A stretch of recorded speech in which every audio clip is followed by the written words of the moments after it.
Hello, gamers! I did it. I did the thing. I know it was Hey Gamers. Ah, shit, I fucked it up. What's up, John? Guys, we're totally unprepared. We're completely unprepared for tonight. What's going on? You ready?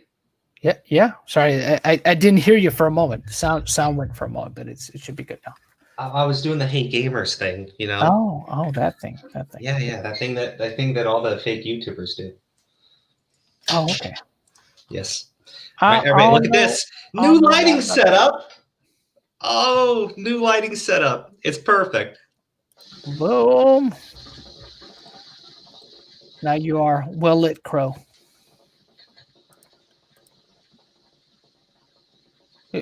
You good?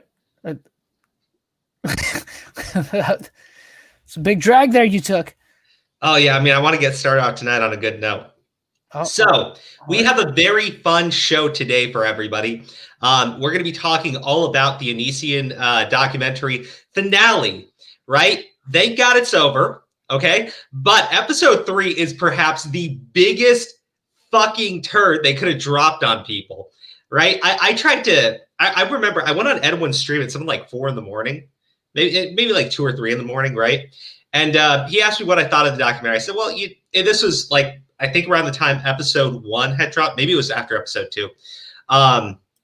Yeah, I think after episode 2. And I said, well, you know what? I think that it's a 2 out of 10, for anyone who is familiar with the Onision situation.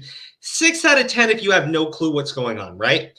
But after episode 3, I'm just going to give it straight zeros across the fucking board because holy shit, episode 3 is just a massive spurg fest. I swear to God, none of it fucking comes together well.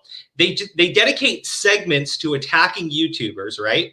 They take shots at YouTubers who have had issues with Chris Hansen, right? And then they spend 7 minutes just straight up attacking YouTube. And I gotta say, this Steven Asarch guy, right? He reached out to one of our viewers, right? Or at least one of our, somehow they started communicating. And he wanted to know why we disliked him, right? Why we were being so critical of him. And I told the viewer, hey, just let him know that he's taking shots at YouTube's algorithm.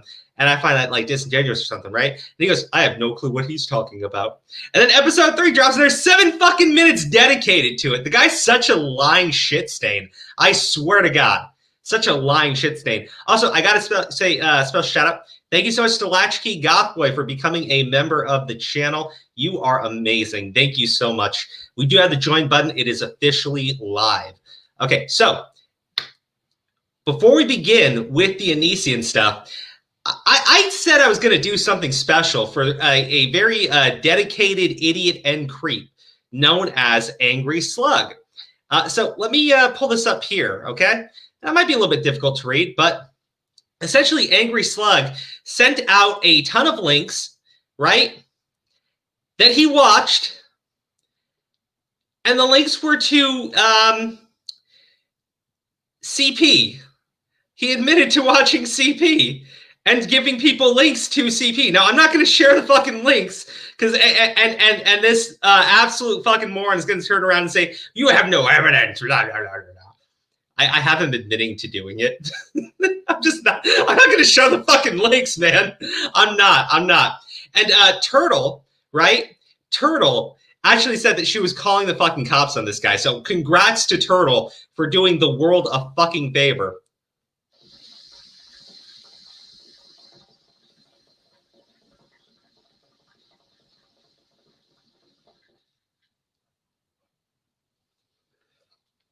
Now, why would I want to talk about Angry Slug tonight? Well, for those of you who are unaware, Angry Slug kind of worked with Chris Hansen for a little bit. So, yeah. Oh, man. Okay. Fortunately, this right over here, okay, this right over here does not show the full link, so it's impossible to go to it. So this I'm okay showing, right, because you cannot actually see a full link that will get you over to the bullshit, okay? But these were the links, right? he's sharing this stuff, and this person goes, these doxman links have links to X videos and porn sites with alleged CP. I know you have good intention, but Pedros can use these to find CP. Please delete these immediately. This is not okay. At this point, Pedros will find CP no matter what at this point. The word needs to be put out on Rohan. So, Angry Slug here, being the absolute dipshit that he is, watched CP and provided links for other people to watch CP, and then said, so what? They're going to find him anyways. Wow. Holy shit. And this motherfucker worked for Chris Hansen, by the way.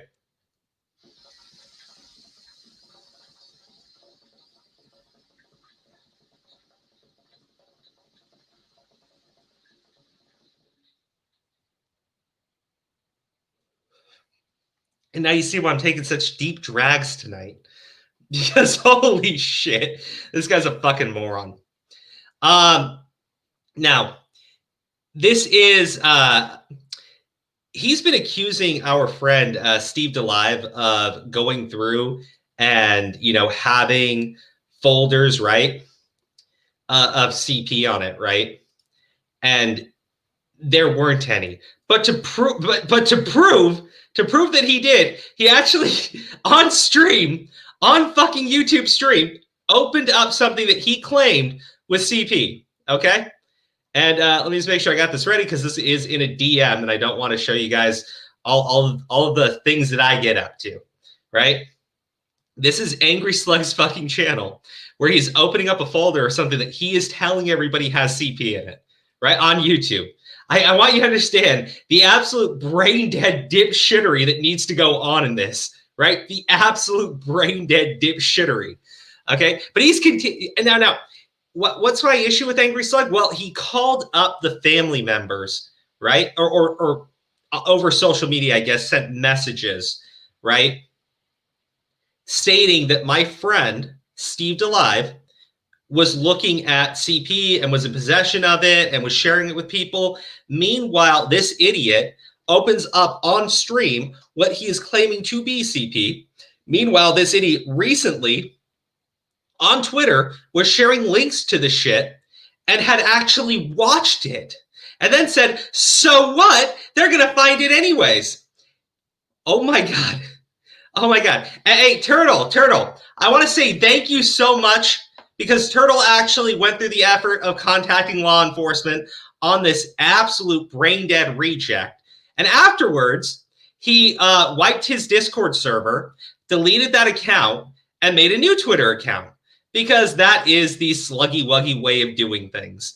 But yeah, it was a lot of fun. This guy's a fucking creep.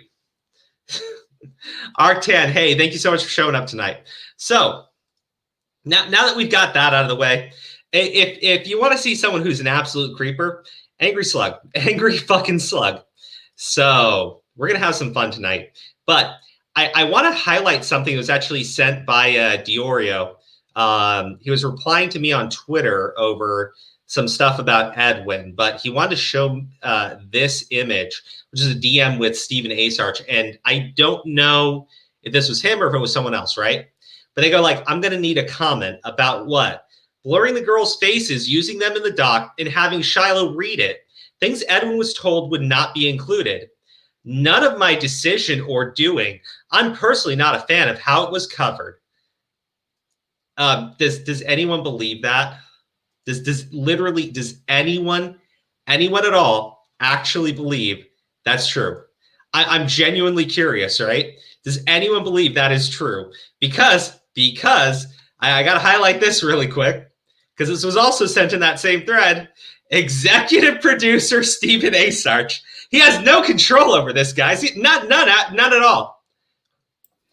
He was an executive producer and consultant on it, so I'm sure he had at least some say, right? I mean, I'm not saying that executive producers, obviously, they're not going to have as much power as, say, the producer, right? The main producer on something, but they are going to have some degree of input onto the product. I mean, the person I dealt with when I did the documentary series was an executive producer, and they were heavily involved in the process. So this guy had more than one role on it for him to say that. And he appears a lot in it, right? He appears in all 3 episodes pretty heavily, right? Yes. So to say that I'm sure he had some input, especially considering he's one of the people that helped bring this story to this company, this Blackfin company. So, just maybe, to address Empire State Warrior real quick. Earlier, we were talking about Angry Slug, who is an internet creep. He likes to accuse people of being Pedros, accuse them of having cheese pizza. You get the definition, you get the lingo. The guy's a fucking creep show. And to Lucky Phil, I believe, right? Or the librarian, one of those. I think it was the librarian. He threatened to call the librarian's job and said he actually did, right?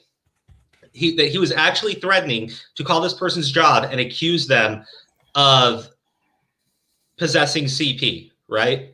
He flat out admitted to doing it, right, on our channel. The guy's a fucking freak. But as you can see here, not only did he watch it, he shared links to it and then said, so what? What if people find it, right? Because they're going to find it no matter what. So what does it matter if I'm sharing the fucking links on Twitter? Sorry. I had to clear that one up. I didn't mean to get you off, John. It's good. No, I was just saying that, look, I don't know to what extent, right? I don't know to what extent they valued his input, right? But I'm sure he had some degree of input on it, to some capacity, right? To be able to say, he can say that he didn't like how they were presented, but the thing is, when you read some of the stuff that Asarch has put out there, it reads like a lot of articles that he's put out, certain parts of the documentary. I won't go as far as to say the whole thing. I mean, obviously, directors and the producers, the main producers of the thing, chose what was actually going to be in it. It's a mess. The whole thing's a mess. Oh yeah. But look, he knew as well as anybody else that might have been involved, or at least for the role that he had, that there was going to be things. He had to be wise enough to know that there's going to be things that were probably going to be taken out of context, misinterpreted, misrepresented, all that. I mean, for him to act like, nah, it's I didn't know. No, you knew something to a certain extent. And like I said, when you see the stuff that he's written, it's hard for me to buy that. It's hard for me to buy that there probably is some things that he didn't like the way that they came out in the end in the final product. That's probably fair for him to say, but to act like there was no clue, there was no way there was anything that was going to be, I thought it was going to be different because of this, that, and the other that they told me. It's like, okay, sure, bro. I don't believe it either. I think, and the thing is, when you see, like I said, articles that the guys posted before in the past, and you've seen his methodology, I guess you would say, for posting some of those articles. Of course, I'm going to question his honesty in the situation because he's been dishonest about the way that he has represented people in articles and about whether or not he has reached out to them or not, right? Either lies of omission, but lies of omission are still lies, right? So I don't know how much I believe that. Well, I mean, the guy is inherently dishonest. I mean, we saw that with episode 1, where people were like calling him out for claiming that this whole thing with Onision didn't start until Chris Hansen got involved. Now, I think it is fair, right, to say that when Chris Hansen did get involved, there was a renewed effort against Onision, and it did bring a big fire into things, right? But to say that the conversation about Onision only shifted when Chris Hansen got involved was a bullshit thing in the first episode. And then he turned around, ran to Twitter and said, guys, that was obviously sarcasm. You're stupid and dumb. How could you not understand? It was sarcasm, everybody. Like, the guy is such a dishonest sack of human shit. It is in fucking insane listening to him talk. Yeah. I just look, as far as to say the things that you just said, the colorful things that you said, I think that is a fair Sense. I don't think I need to add any more to it. I don't know the guy. But I do take exception to things that he has said because of, taking shots at people that I know on the platform. The way he has misrepresented people that I know personally, you know what I mean? And I do take exception to that because, of course, friends, I don't wish him any ill will. I don't want anything bad to happen to him. But, I mean, when he was let go from Newsweek, I wasn't upset about it, Well, I mean, given what he did with news, because I want to make this very clear, right? Steven Asarch has multiple times written articles to slander people on YouTube. And during the recent adpocalypse that took place between Steven Crowder and Carlos Mazza, the latest one, right? He was pushing for YouTube to enforce stricter, harsher enforcement of non-existent rules on people. The guy is just a piece of human shit. When you read those past articles of his, right, it's pretty clear that his position is one of affecting some kind of change on YouTube. The problem, and I said this on when I was in Tipster's chat earlier, I actually super chatted him this. The problem with that is the changes that he wants to affect are going to be ones that will be more detrimental to YouTube in the long run. The ones that he advocates for are ones that will potentially be more detrimental in the long run. Mm-hmm. They won't be ones that will really help people. And that's what I mean. He can try to make it seem like he's trying to do this whole thing of he's an internet guy and he wants to see better things to improve these platforms. But the things that he wants, the things that he suggests won't improve them. Yeah. It won't improve them in a good way. I mean, it'll prove it. His idea of improvement is putting the most kind of restrictions in place as possible that will drive people off this platform and will punish people for things that they might not even know, you know what I mean, that they're being punished for, right?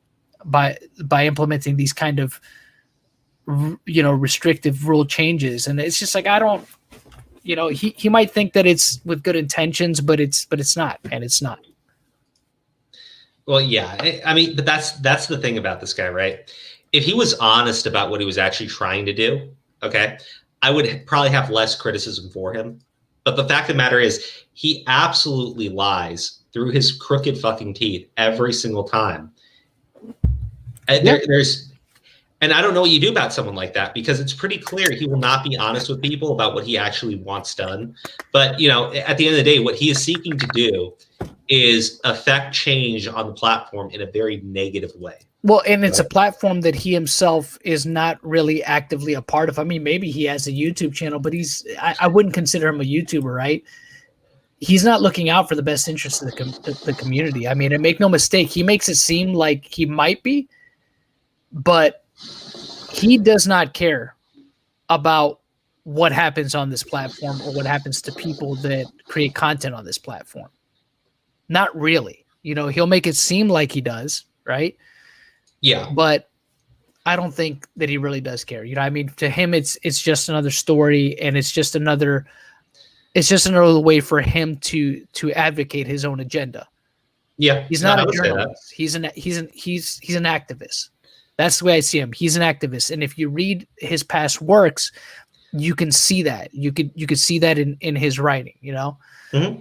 So but I don't believe him, and I don't trust him. And again, I don't hate him, but I think that he I do think that he's disingenuous and dishonest. Mm-hmm. I do think he's kind of a snake. Well, I mean, a snake is a very polite way of referring to that, man. But okay, so let's hop into the hop into my Twitter thread, because what I've done with is on these episodes, I like to talk about them on Twitter. And actually, I was really surprised, but the thread got a lot of positive responses, right? And generally, since I spend most of my time on Twitter shit posting, I was genuinely surprised by that. Wait, what? Well, majority of the time I spent on Twitter, I'm just shit posting about things, right? But I caught a bunch of stuff. In that documentary that was just so fucking deceptive and dishonest. And I guess Actually, John, you told me, was it you or Aura? Because I popped into Tipster's stream, right? Because I guess he was using my thread to reference back on a bunch of this stuff, which I was actually I was really happy about, right? Because I was glad that I was able to inform people about what that shit was, because it is so fucking dishonest. It is so dishonest. Well, I think the third part really revealed the overall point of the documentary, at least in my opinion, what the true intent of it was.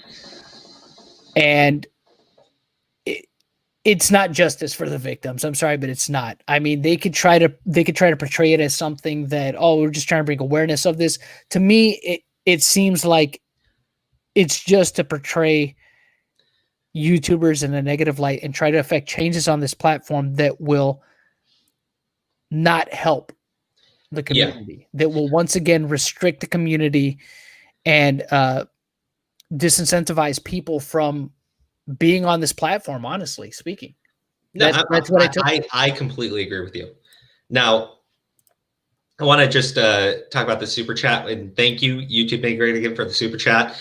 Knowing Doc, do you believe Edwin's reason for being in it? Yes, I do, actually, because in episode 3, he does have a shot that he took at Chris Hansen.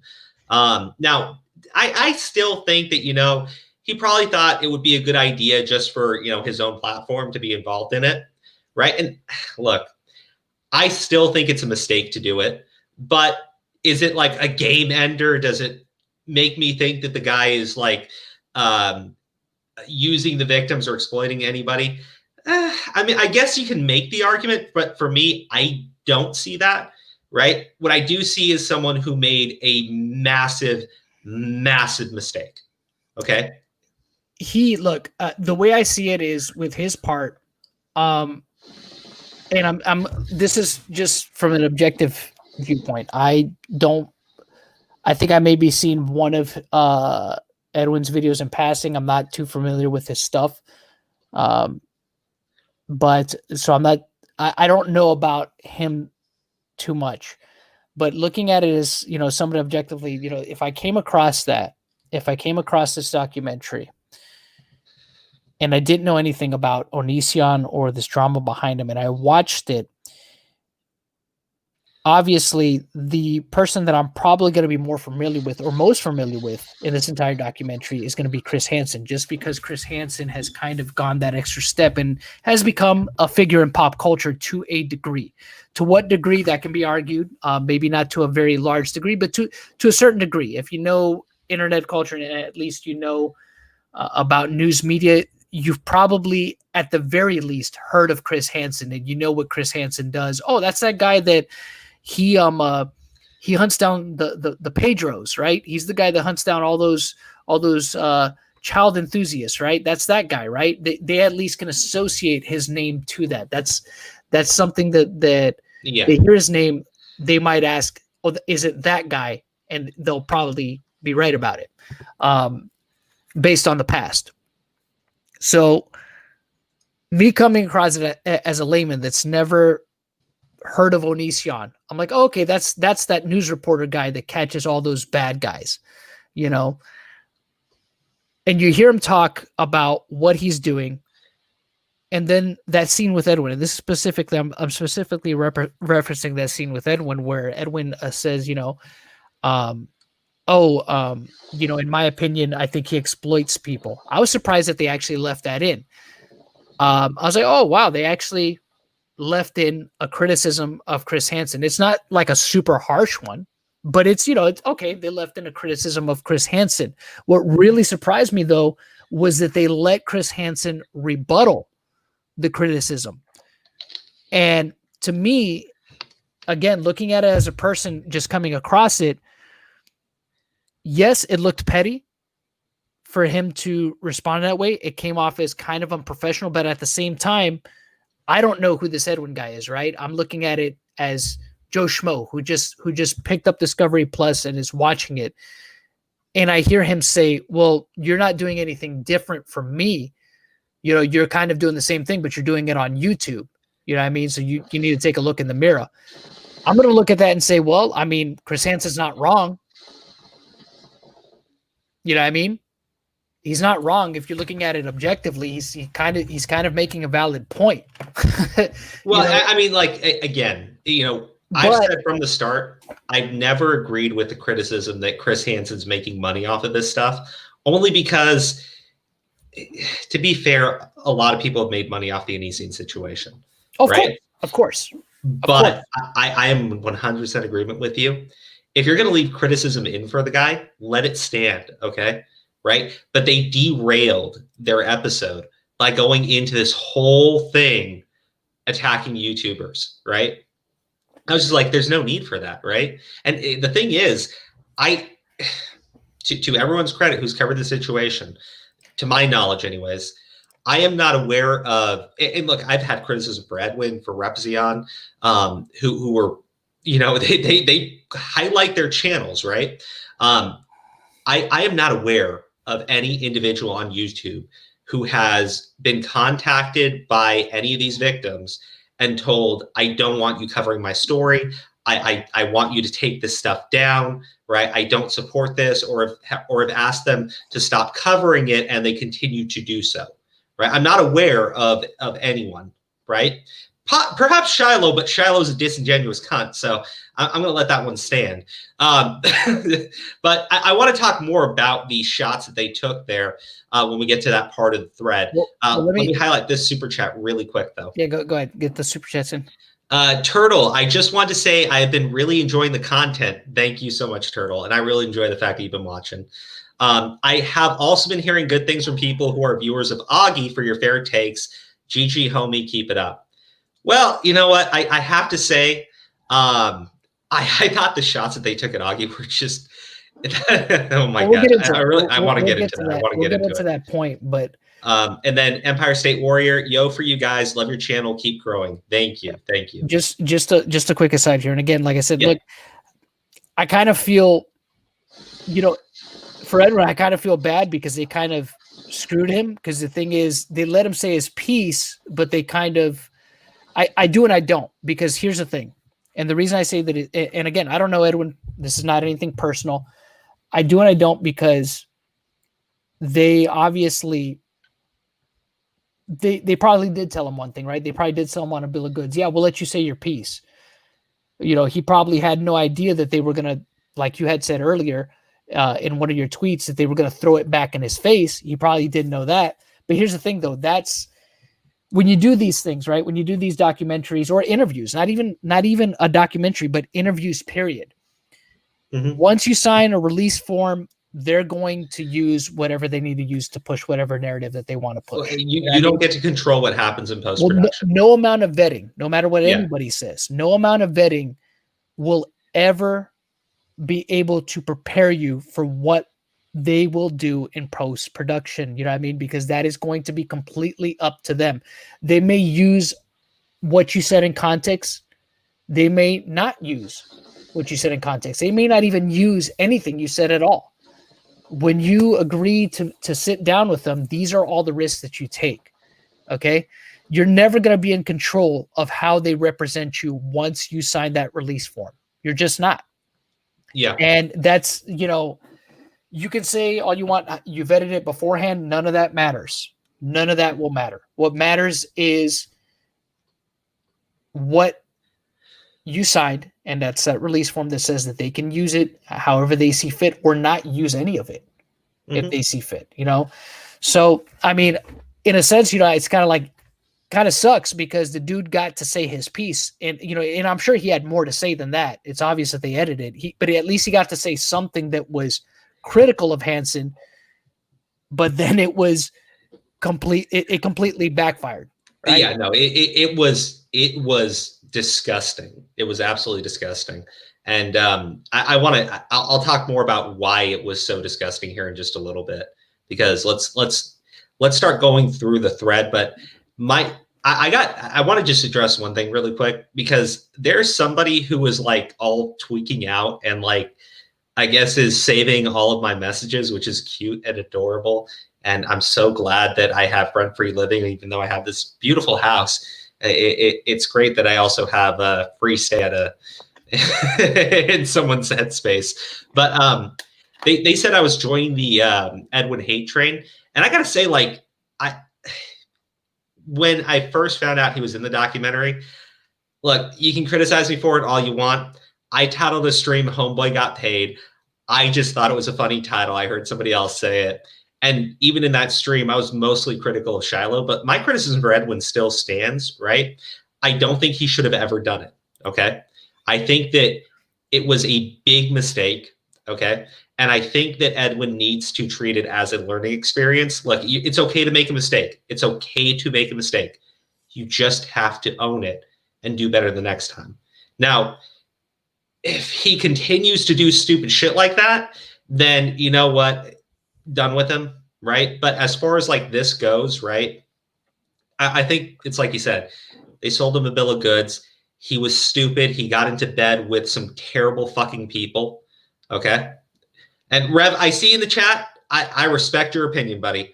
Okay. I absolutely respect your opinion. And again, I could say that you could say that he sold out. I think it's a fair criticism if that's where you want to go with it.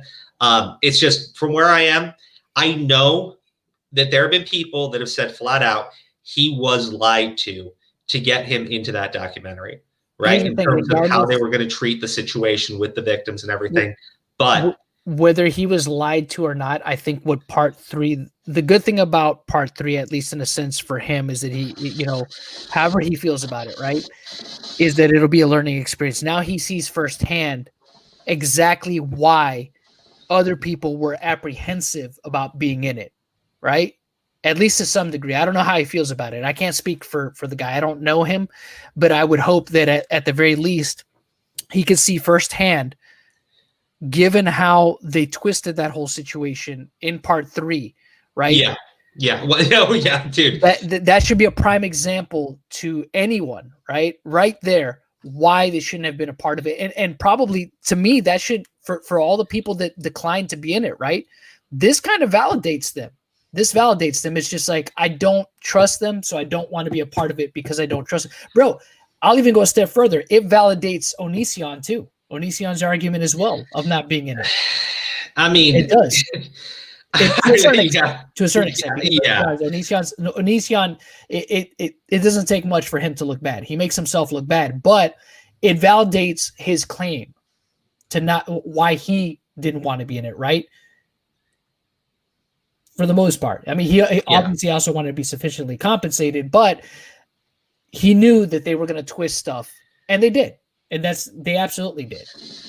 They absolutely did. But then again, anybody who is, or at least familiar to any degree with some kind of production or the way these things go down, or has gotten some kind of film degree, has worked on a project, knows, especially when it comes to documentaries, that when they're trying to push that narrative, that's all that matters to them. You know what I mean? Well, 100%. And again, given the things about Chris Hansen have been out there for a long time, okay, at least for a long time. Okay, let me rephrase. They've at least been out there for a few months, and people on YouTube were well aware, including the people in Edwin's circle, right? And the stuff about Steven Asarch, if anyone had done any level of research into the guy, would have known the type of manipulative, disingenuous, lying sack of shit that man is. So you need to know who you're going to get into bed with, right? You absolutely need to know who you're going to get into bed with, right? And I want to move on from the point, right? Because I could probably spend an hour, right, criticizing Edwin and calling him an idiot for doing the documentary and everything. But after what I saw in that documentary, for one of the first times, I legitimately felt bad for the guy, right? I legitimately felt bad for the guy. And I'm not saying that as like an own or like a slap in the face or anything. The way they did him in this documentary is so fucking dirty. And I kind of feel he's got to be kicking himself. Not just him. Here's the thing. What they do, they use him as as kind of the representative, right, of, you know, a face of the YouTube community. What they did was basically turn it around and made it seem that YouTube commentators, and maybe there's some truth to this, I don't know. Mm-hmm. This is just me opining on it, okay? they made YouTubers seem like nothing more than petty, entitled, vindictive children.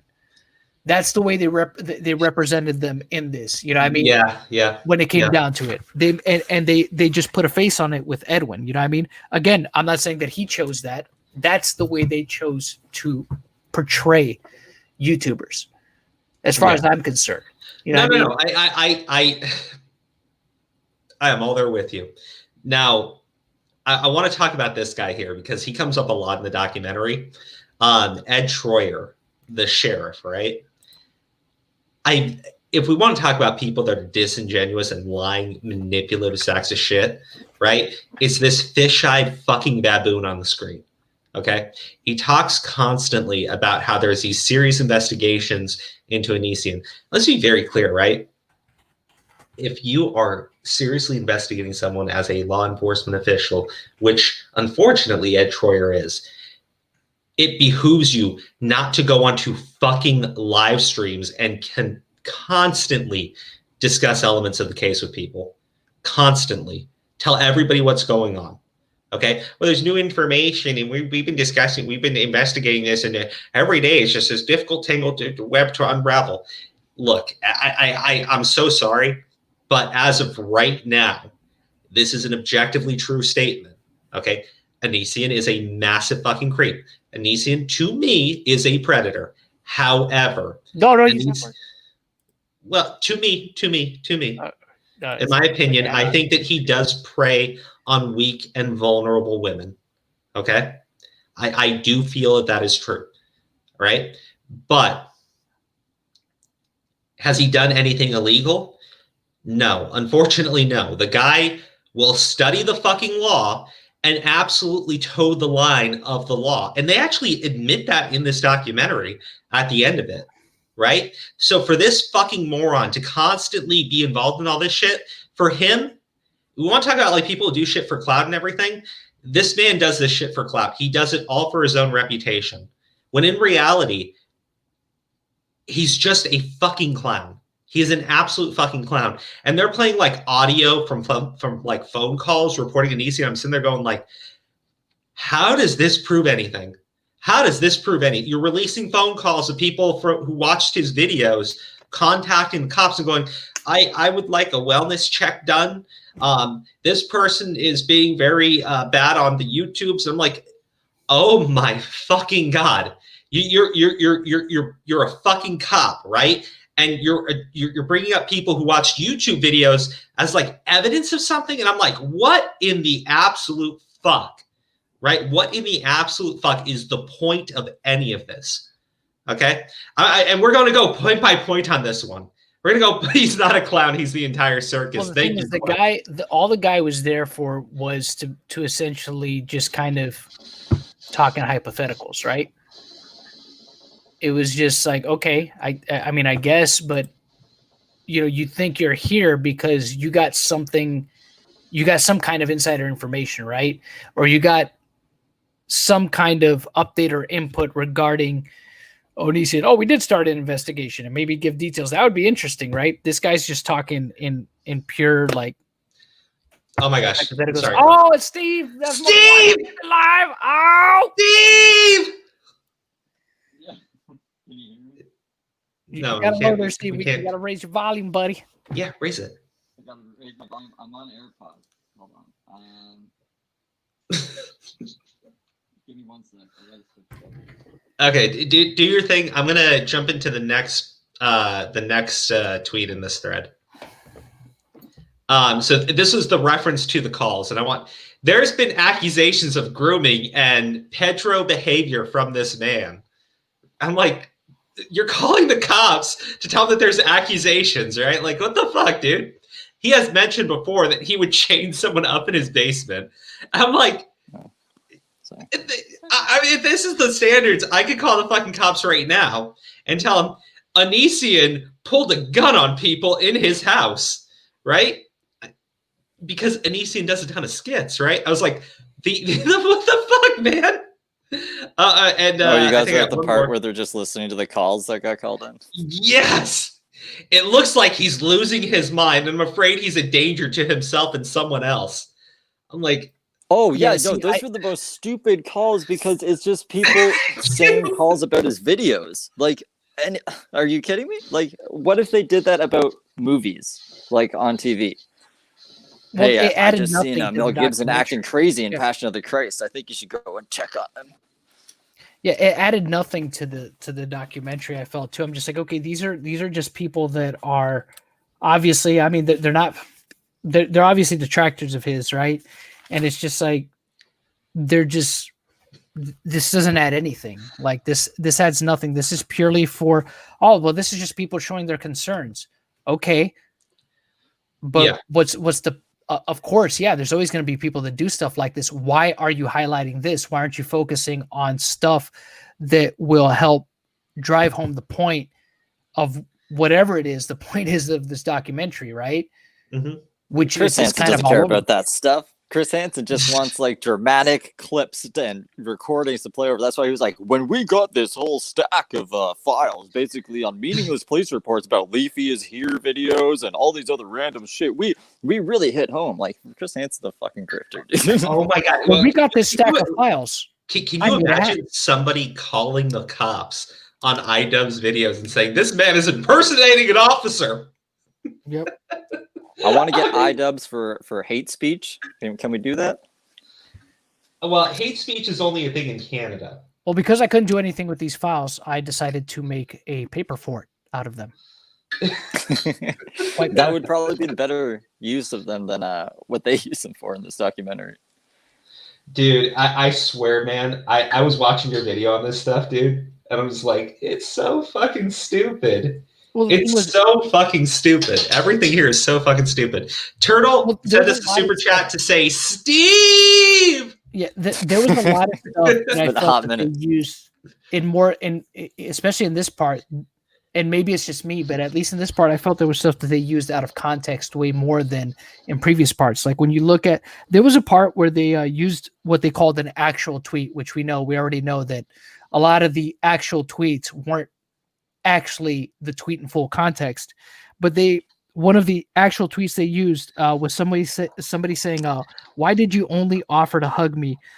And this was in quotations, when I was 16, once your spouse left the room. I assume that they are referencing. I called that out. I called it out. It's like, why the fuck would you point out? He wanted to hug me. I'm like, of all the shit. Yeah, I'm just like, actually okay. done. Why would you highlight a fucking hug? Yeah, exactly. Guys. And it's They just put Keemstar in this one.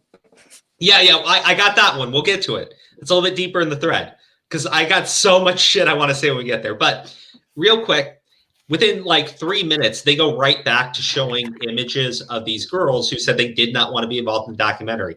I want to make this very clear, right? They said flat out. They promised people, and they promised Edwin, right? And we've had other people come out and say they got proof of this, and I actually do want to see it, right? That they would not be using statements from these victims. They would not be using the stories of these victims, and they went ahead and did it anyways, right?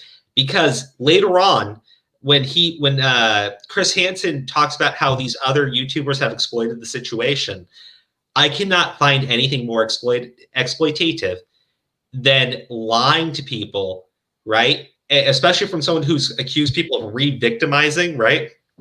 You know, clearly these girls want to move on. They don't want to be known as Onision's victims. And you're over here highlighting it non-fucking stop in your documentary. Yeah. Well, Where's the contract? Edwin said that he has stipulations that he had his contract remade so they couldn't use any of his images for the promotions and he couldn't use his likeness, even though they did anyways.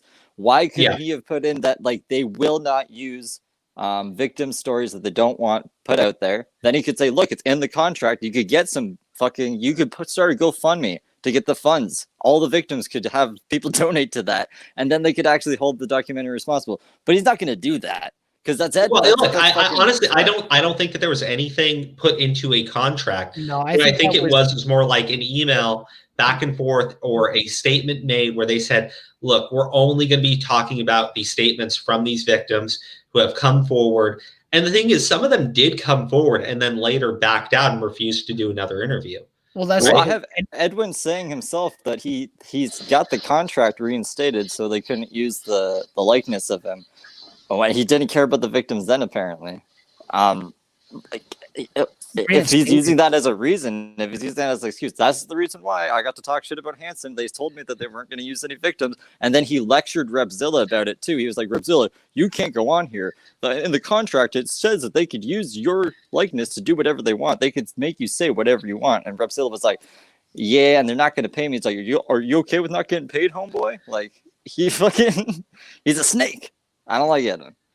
Well, here's the thing about everything. Like, Wait, I what's don't going see on in the where chat? they would amend a release form specifically for one person. That doesn't make any sense to me. Look, I'm not saying it's not possible. It's certainly within the realm of possibility. John, I'm so sorry. Apparently, we have an Onision in the chat right now. Get him in call. Oh, really? He wants to come on. Yeah. Come on. Okay. Hey, Onision, I want to make this very clear, right? We're talking about this documentary, okay? And I have plenty of criticisms for this documentary, but to be fucking clear, because I don't want you to think that I'm a friendly person to you in any way, shape, or form, okay? I think that you are an absolutely manipulative person. I do think that you prey on people who are weak and vulnerable. However, I do not think that you've done anything that actually crosses any sort of legal line. So if you're okay with that, if you want to come on here, I'm fine with that, okay? But I'll be, I don't know what else you want me to say. Okay, John, are you okay with I that? think that's a pretty fair setup. I really want to hear what he has to say about this. It's fair. I think, obviously, look, we have our opinions about Onision, and I think that's fair to say. So, if he's okay with that, that's fine. Let's not. If we're gonna have a discussion, let's have a discussion and let it not devolve into anything less than a discussion, right? Yeah. I'm like, okay with that. Like Onision I'm story okay time? Like what happened at Edwin?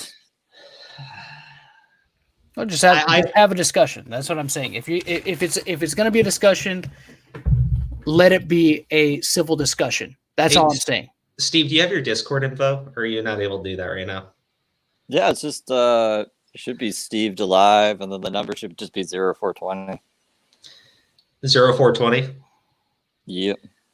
Okay, Onision, feel free to send Steve a request, and he'll shoot you the link.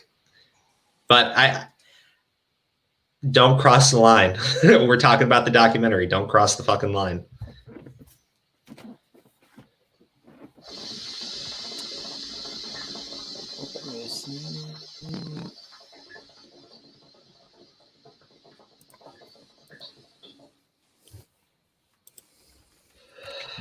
Well, while we're waiting for that, I went to a server a while ago. I'm going to see if I can just find him through that. If you can't find him. Okay, so I did want to talk about this, right? Don't get me wrong. Onision does some majorly fucked up things, but a hug, really, you couldn't highlight literally anything else. I still think this is hilarious, right? I can't stop fucking laughing about this, right?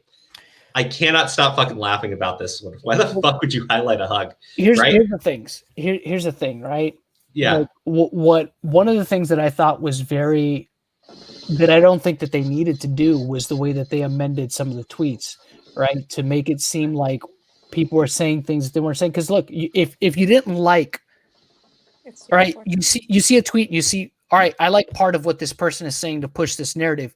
There's several other tweets that you could pick from. You don't have to go and actually edit a tweet and then say, oh, this is an actual tweet when it's not. Because you're going to find a tweet that says something in it that you might like all on its own. So to me, that was completely unnecessary. I mean, it's Twitter. You got a whole smorgasbord of tweets that you can pick from. You know what I mean? All right, sorry, Steve, go ahead and send him the request. And Onision, while you're in the bathroom, try not to, shoot anybody. Okay, so wait, what? Because a lot of his videos are like him pulling out a gun and shooting people. It's a joke, obviously. It's just a joke. It's just a joke, people. He's referencing. Yeah, I got the reference. Guys, I've gotten so much older. I've been pulling out white hairs from my mustache so I can look better on film, right? So you're gonna hear a lot of dad jokes moving forward. I've hit that age in my life where my humor is turning into boomer shit. So yeah, I thought this tweet was just fucking stupid. Okay. But we get worse tweets. Don't worry, we get worse tweets. All right, so oh, you idiots are just trolling everyone with this episode. My butt baby, fuck off. Someone doing this fucking documentary is screwing with people like hardcore, right? Hardcore fucking screwing with people. Because I was like, why the absolute? You're trying to like get people to take this situation seriously, right? Right? You're trying to get people to take this situation seriously. So you decide to play a video called My Butt Baby.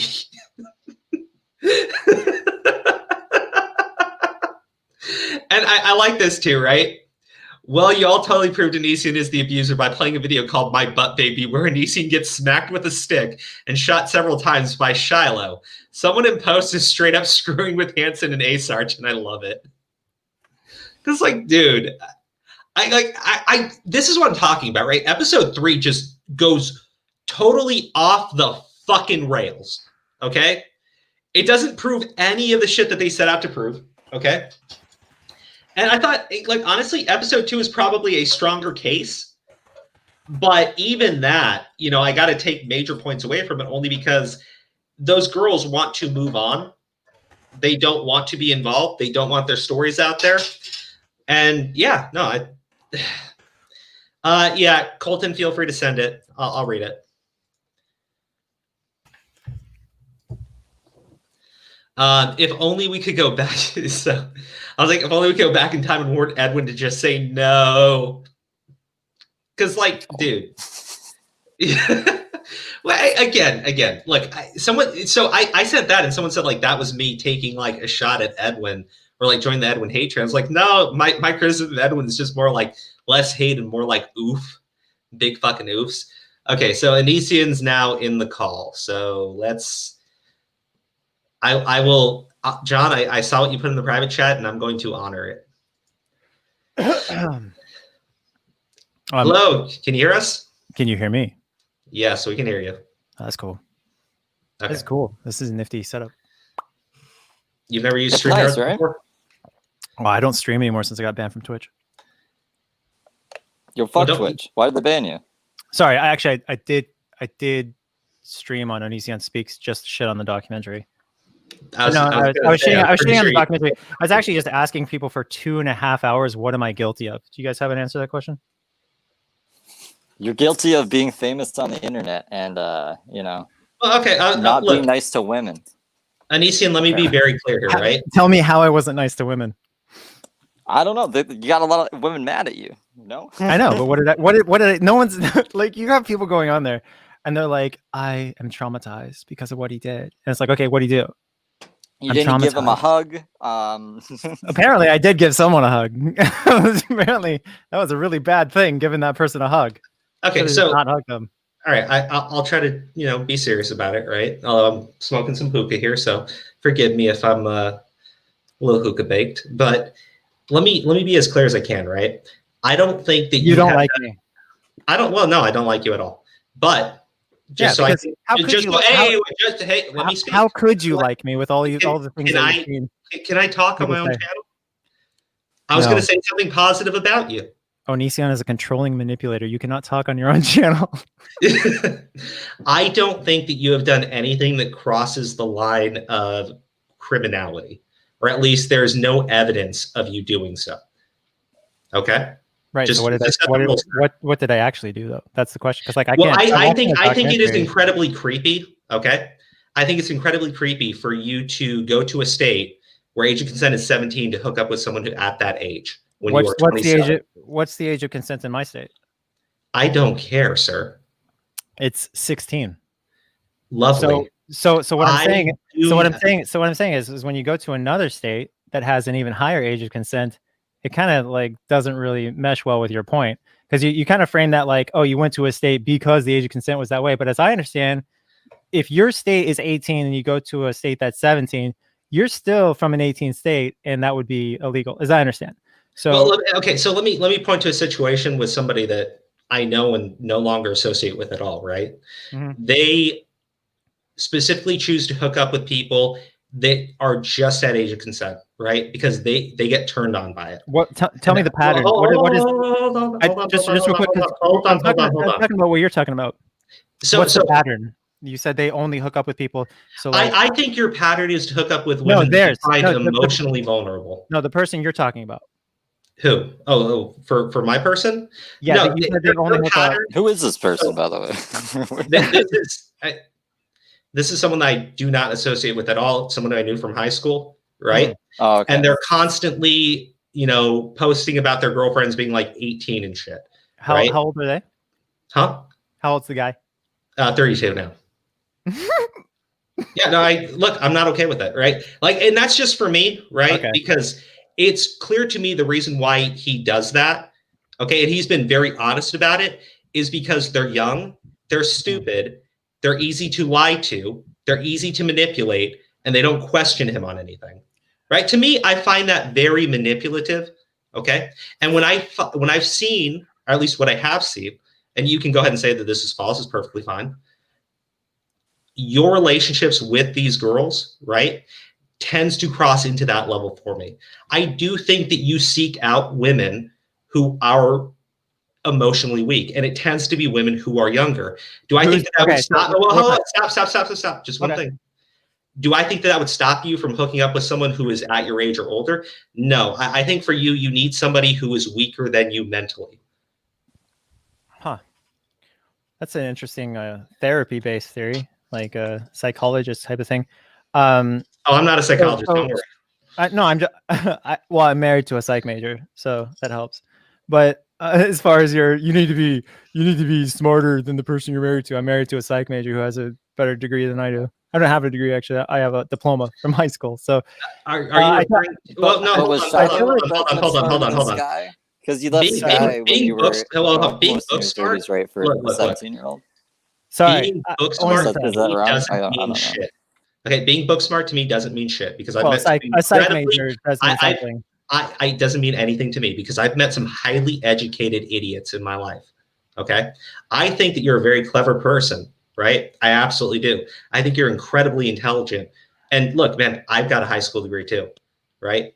I don't consider myself to be a fucking moron, right? I don't. Steven Asarch went to school for 6 years to be in journalism. Yeah.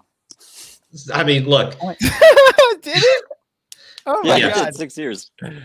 Oh, why? Because he needed 6 years to learn journalism. But a blogger can do a better job than he can. He can't even research his facts. So then we can agree that being highly educated doesn't actually translate to being actually intelligent. Can you tell me what you think of? Did you see the part with my dad? Can you tell me what you think of my dad? I think your dad is, and I've actually said this pretty clear. I think your dad is an absentee father. I do think that you two display a lot of the same tendencies, right? I think that for him, hold on. I think that for him, he probably wants absolutely nothing to do with you and never has. I think he's more. Then why did you go on the documentary? He's a narcissist. He wanted everything about himself. He's like, you don't know how hard it is to be Onision's dad. Well, because Onision has accused him of doing certain things, so I'm sure that's why I wanted to go in the documentary to make himself look like a good person. He didn't bring any of that up though. I'm like, who the fuck is this guy? This is just some guy that got off the street. You saw him once a year, right? You saw your dad. He did bring up. He brought up that he said that he's not a child predator because he had his own child go through a psych eval, which proved he didn't do anything according to the psych eval. But he didn't actually talk about the conclusion. He said he wasn't under investigation, but in order to get custody, he had to have a psych eval, and the psych eval proved that nothing happened. But yet he didn't mention that the person that he violated wasn't legally obligated to ever see him again, yet his other two kids were legally obligated to see him again. That's a fucking huge red flag that the kid who says that you violated them as a 7-year-old, it's a 7-year-old talking about shit they're not supposed to know. They say that he's or that through the review or whatever, they conclude she doesn't need to see him ever again. And he's like, yeah, but to be clear here, right? That doesn't mean that he actually did what she accused him of. It just means that the court can clearly see that there's some so do you think with him. Papa Onision is a good guy? Is he a credible source, Crow? Do you think that? Because I don't think. No, I absolutely don't. Right. Okay. So in the Steve Asarch article, he says that I was 17 when my dad and I got in a fight, and that's according to my dad. And I posted my college transcripts because I never got a degree, but I did go to college a couple of years when I was in high school as a Running Start program. Okay. And I proved that I was living with my mom through the college transcripts. And then they were dumb enough in the documentary to post, I'm fucking freezing. That's why I sound like chattery teeth. But no, like in the documentary, they posted the documents from juvenile hall. And in the juvenile hall documents, it proved that I was telling the truth about being 15 and not 17. And his initial story was that he just put his hand on my chest before he got the shit kicked out of him. Mm-hmm. And then he changed it in the documentary to he shook me, but he wished he was choking me, is what he said. He said, I probably wished I was shook you while trying to take the headphones off. So look, Onision, I'll put it like this, right? If your dad actually wanted anything to do with you, and this is not me, don't take this as a pot shot against you. I think your dad's a piece of shit too. Okay. If your dad was actually concerned with your well-being, I highly doubt he would have given away all parental rights as soon as that happened. Right. A father doesn't do that to their kid. Well, he was really scared of me from that point on. Like you could see it in his face. Like it's something about when you beat the shit out of someone, they look at you different. Like a grown ass man, when you beat the shit out of a grown ass man, they look at you different. That's why like they called the cops on me once because I wouldn't eat dinner. And it was the most stupid thing ever. I was sitting there smirking in front of the cop. Because I thought it was a joke. Like I thought the cops would take my side. And they said, do we need to take you down to juvenile hall, straighten you out? And that's when I lost my smirk. I was like, holy shit, you're really taking these guys seriously. They said they were going to they called the cops because I wouldn't eat dinner because I didn't want to eat. I wasn't hungry. And they were trying to force me to eat. And that's when I kind of lost a lot of faith in like just the general system at play in Miamisburg, Ohio. And my mom got me back shortly after. So yeah, no. My dad. Would they file that under like civil disobedience and not eating his dinner? You got to lock him up for. I have no idea. They didn't do anything. They just like left after threatening to take me to juvenile hall for, I guess thinking it was fucking funny or something. I don't know what happened there. I was just kind of like dead after they said, "We're gonna take you down to juvenile hall." I was like, "For what?" So once I heard that, I just kind of lost my amusement, and I was pretty crushed.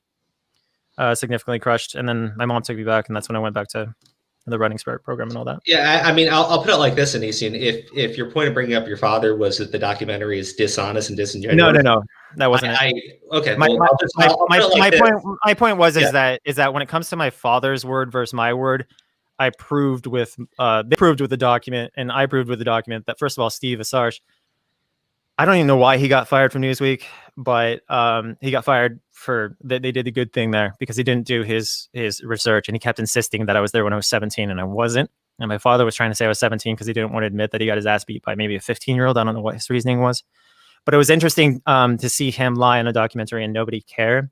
And him being caught in that lie only leads to the conclusion that once again, seems like the facts are aligned in my favor because when he hasn't proven anything I've ever said.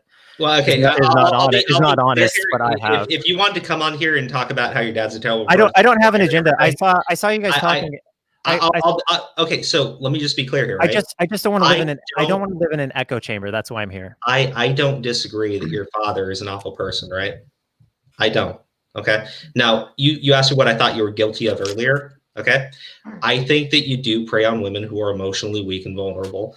I think that you like to dominate over other people. I do. Right. I think I've seen that in the way that you interact with people. I will say that when it comes to people like Shiloh, I do think that she's a liar and dishonest. However, I do think that you did some really creepy things with her. And like what? Like what? Yeah. What creepy things? Look, there are so many accusations against you. Okay. To the point where it just becomes like absurd. What? Huh? Like what? taking legal guardianship of a girl. And, yeah, that's already been debunked by Sarah herself. herself. It has. Yeah, Onision.com/Sarah has numerous statements that she's made confirming what I've been saying, where she actually confessed to a lot of stuff. She made her initial live stream was basically Why her was she like living with you? She said that her mom was beating her, and so we took her in for that reason. And then I think she got kicked out twice for 2 different things. One of the times she got kicked out was because this girl Lane she was talking to, those texts that they were having, Sarah and Lane was having, got leaked to Kai, and Kai showed that to me, and it showed that Sarah was plotting. She was like she was talking about like having feelings for Kai, and I had repeatedly made it clear that she wasn't supposed to be having feelings for Kai, that she's only there because she said her mom beat her. And so we kicked her out for that reason, because we didn't have any appropriate shit going on in her house. And the other time we kicked her out was because of that fucking stupid comment that I made, because I thought it was fucking funny. She was sticking her ass up in the air on a beanbag chair, and I was walking upstairs with a box in my hands or whatever, and it just looked so stupid. I just said, "That booty though," and I kept walking. Apparently she got really fucking like offended by that, because like normally when I say something though, I'm making fun of it like it's fucking ugly or something. Like if Billy the Fridge showed his ass crack, I'd be like, "That ass crack though." But she took it a different way, and I didn't find out about it until months later. And then she had a mental breakdown because I was kicking her out.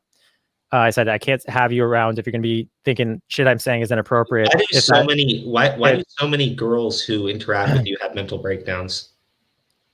Who else? Shiloh?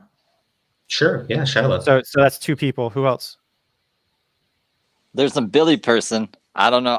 Billy. I don't think Billy really had a. Yeah, I don't think. Well, you guys are. So I just kind of get like backdraft of that. You guys are like live streaming about it, so you know a little bit. But no, Billy never really had a breakdown per se. The worst Billy ever did was she went into the woods and hit a tree with a stick because she was mad because she got caught doing something she wasn't supposed to. So that was it. So yeah, no, you said that why do women have breakdowns so much? It's literally Shiloh and Sarah had a breakdown when we were just literally housing her, so she didn't have to get beat by her mom, according to her.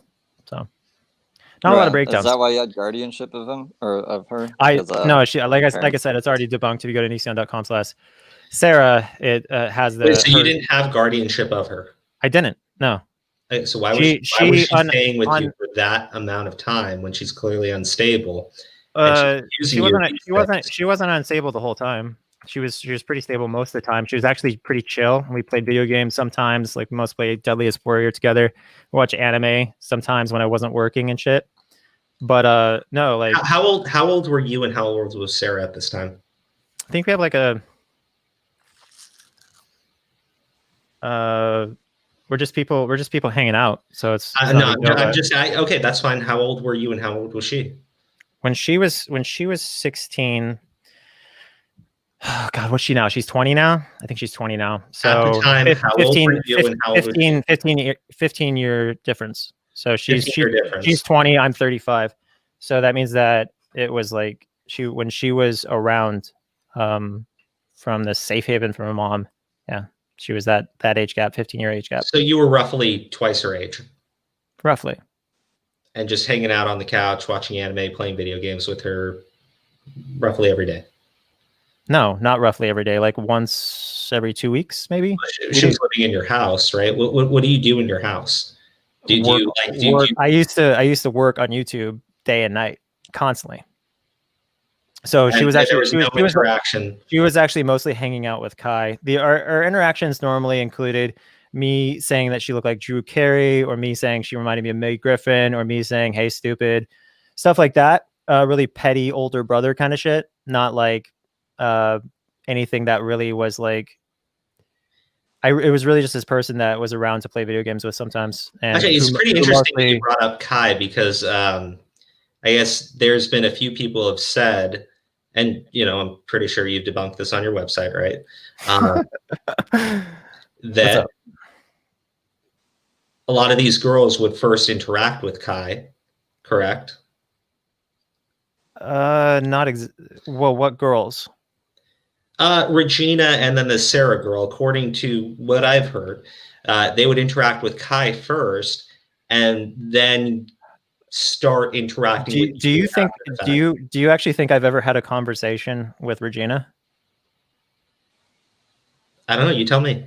I've never talked to her, not once. Never talked with her. Not through text, not through phone, I don't think not through Regina's anything. ever said that either, to be honest. Even in No, interviews, I think what Regina said was that her and Kai were exchanging some pretty sexually charged conversations, and the belly button photos. I send according to Regina, Kai sent her a topless. Yeah, where's that? Not a topless photo, but was in a video chat with her, and she answered the call without her top on. Right. So what does that mean, though? Because you're not talking about someone showing another person tits. You're just talking about someone saying shoulders. That's like the bare assumption, just because of the fact that they didn't say specifically, oh, there's boobs in it. They're just like, oh, they didn't wearing a shirt. So that's just an assumption. So hold on. You're telling me that when she said topless, she had the camera framed roughly right here. That would not shock me. I don't believe you. That's okay. So you're holding your phone. Why? You're holding your phone. Okay. And if you have your phone, if you turn it horizontally or even vertically, sometimes it might only encompass your shoulder, depending on, how wide frame angle your face cam is. Do you think it's appropriate to answer a call with a minor without your telephone? You realize they only have a 2-year age gap, right? I'm just asking you. They have a 2-year age gap. You understand this? I'm just asking you. So if let's say an 18-year-old answers a phone from a 16-year-old, and they both have the same. Did you have access to the video chat in any way, shape, or form, or any of the images that were being sent over to Kai? No, I don't think so. Because Regina says that you did. Yeah, I saw that. I have no fucking clue what she's talking about. Okay. Why? Well, here's the thing. Right? Here's the thing I don't understand. Like, people do like framing me. Well, so just to be clear here, it's not something you've actually debunked. You're just saying she's a liar and she says you're a liar. How could I debunk it? Hey, I'm just trying to get all the information out there. No, seriously, how could I debunk it? You can't have receipts for things that you never took part in. Well, you say you never took part in. Right, but how could I prove it if I never took part in it? Well, I guess I find it weird that there's all these different girls who constantly come out with these allegations against you. Which girls? Excuse me? You're just talking about Regina, Shiloh, Sarah? Do you want me to go through a list of names? Because I'm not going to be. No. Yeah, I'll tell you about each and every one of them. Go ahead. Oh, no, go ahead. Hey, tell me about each and every one of them. Okay, so there's this chick named Beck. And I have Beck came to our house because she wrote a love song about Kai. She's a college student in her 20s. Came to the house, and she first thing she did was she went over to hug Kai. Kai was laying down in our bed watching a projector movie or whatever, and she bends over in front of Sarah and I, full bare ass, shows us her full bare ass in front of Sarah. Sarah and I look at each other like we're kind of mortified that this woman just showed her full bare ass. I don't know if she's wearing a G-string or whatever, but she just bends over to hug Kai. We see it all. And I was like, I'm just like thinking, how'd you get off a plane? And you're just bare ass on a plane. There's like bacteria and shit. What are you thinking? The only other significant memory I have with her is her sneaking up my house with the smell of shit because she clogged up our toilets and was laughing like a nerd about how funny it was that she filled her whole house with the smell of shit. So that is the summary of Ginger Beck. And she was like later on, I think, banned from our server because after she went home, she was like, or maybe she just left. I think she just left because her feelings were hurt. But I was like, dude, you're acting bitter towards us right now because Kai just didn't like you. And that's not our problem. And then she got really upset and left, and we hadn't spoken to her since. But she's a chick that we never did anything with, and she's mad because God knows what. Like, it's another situation where they're not saying specifically what they went through. They just say that they went through something, and they don't tell you. So she's just a bad person that's accusing you of miscellaneous things for revenge. What else? What is she accusing me of? I said miscellaneous things. Well, you're telling me the story, and you're saying that she's mad at you or upset about you and saying that you did things to her, but she's not being specific. So I'm just saying that in your own words, right? I'm not trying to trap you or anything. I'm just asking you right now, in your own words, she went to your house, acted inappropriately, got her feelings hurt, left, and now is accusing you, right? Because you named her specifically, so I'm sure you're more aware of what she said to you. I'm halfway through episode 3, and that was one of the most recent things I saw. That's why I mentioned her. But yeah, I don't think she's a even remotely like. I think I really don't know that much about her, but I do know that she was living with her college ex-boyfriend, and he was kicking her out relatively soon. And I was just like, well, that sucks, bro. And that was like, you know, one of the last times I talked to her in that interaction. But like I said, like I would love to, like all I saw in the documentary was her saying that she was a victim, and I'm sitting here going, a victim of what? Like no one's saying what they're a victim of for the most part. So I'm just trying to establish this, right? So that's two girls, right? Hey, Sarah, you got a $4.99 donation. It says Onision has stated in videos that he and Kai would go through each other's phones as an open, honest couple, like once or twice. We have looked at each other's phones, but I was like a long time ago. And also what Regina. Hold on. Onision, I just want to finish this real quick. No. Regina said I need to ask you a question right now. Bud, If somebody was sending images over to Kai and Kai had them on her phone, you did have access to them, and you have admitted that you, as an open and honest couple, she wouldn't hide anything that was on her phone from you, correct? Well, first of all, Kai's transgender. So yes or no? Kai's transgender, so it's he. Okay. But additionally, I very apologize for misgendering Kai. Okay. I very rarely access the iPad because the answer is yes. What? The answer would be yes. Doesn't matter if you rarely did it. I'm just saying, did you or not have access to images that were sent over to Kai? It's a yes or no question. You can say it's rarely. That's fine. That would still be yes. Okay. Do you have access to knives that can stab people? Yes, I do. Okay. So what's your point? I'm just clarifying something. Okay. Yeah. No. What she was talking about was an iPad. I don't use the iPads. The kids use the iPads. So I don't know why I'd be using an iPad. Access to the iPads? Huh? Do you have access to the iPads? Yeah, just like you have access to knives that can stab people. So you have access to images that were being sent over to Kai. I don't know because I don't know of any images. The answer would be yes. You have access. I would do have the kids to know. Have like password access to the photo albums? I would have to know that there were images in order to say I had access to images. I don't know of any images. Okay, so if images, right. So but do the kids have access to the images? You would have had access to those images if they were being sent. I would have to take a time machine to actually confirm that I would have to take. No, I'm telling you that. I don't know if I have knives in my house right now. I'm telling you that back then I didn't observe the laptops or the iPads. I should say I didn't really observe the iPad, so I can't tell you what was access to the iPads. I couldn't tell you what was going through to the iPads for certain back then when they were talking. Right? You don't need to deny everything to this extent. You could say, like, look, I don't know of any photos. Being elaborate. Yeah, I had access to the iPads or whatever, but I have never been aware of any photos. You just say that. I don't know why you need to go on this whole thing about how, well, I mean, I rarely ever use the iPads, and that dude, you don't need to do that. I'm being thorough. Well, I appreciate you being thorough. Here's the thing. Like with Shiloh, different way though. Let me use an example. For Shiloh, she doesn't want to be specific. When she's specific, that's when she actually has to collaborate her points. She has to make sure that everything fits perfectly. When you are painfully specific, that generally indicates that maybe, just possibly, you might be telling the truth. It's very convenient for people to keep things simple. It's who are not. Do you like Romeo and Juliet? No, I thought it was a ridiculous story. Oh, yeah, I do too, but there's this line that I love in it, right?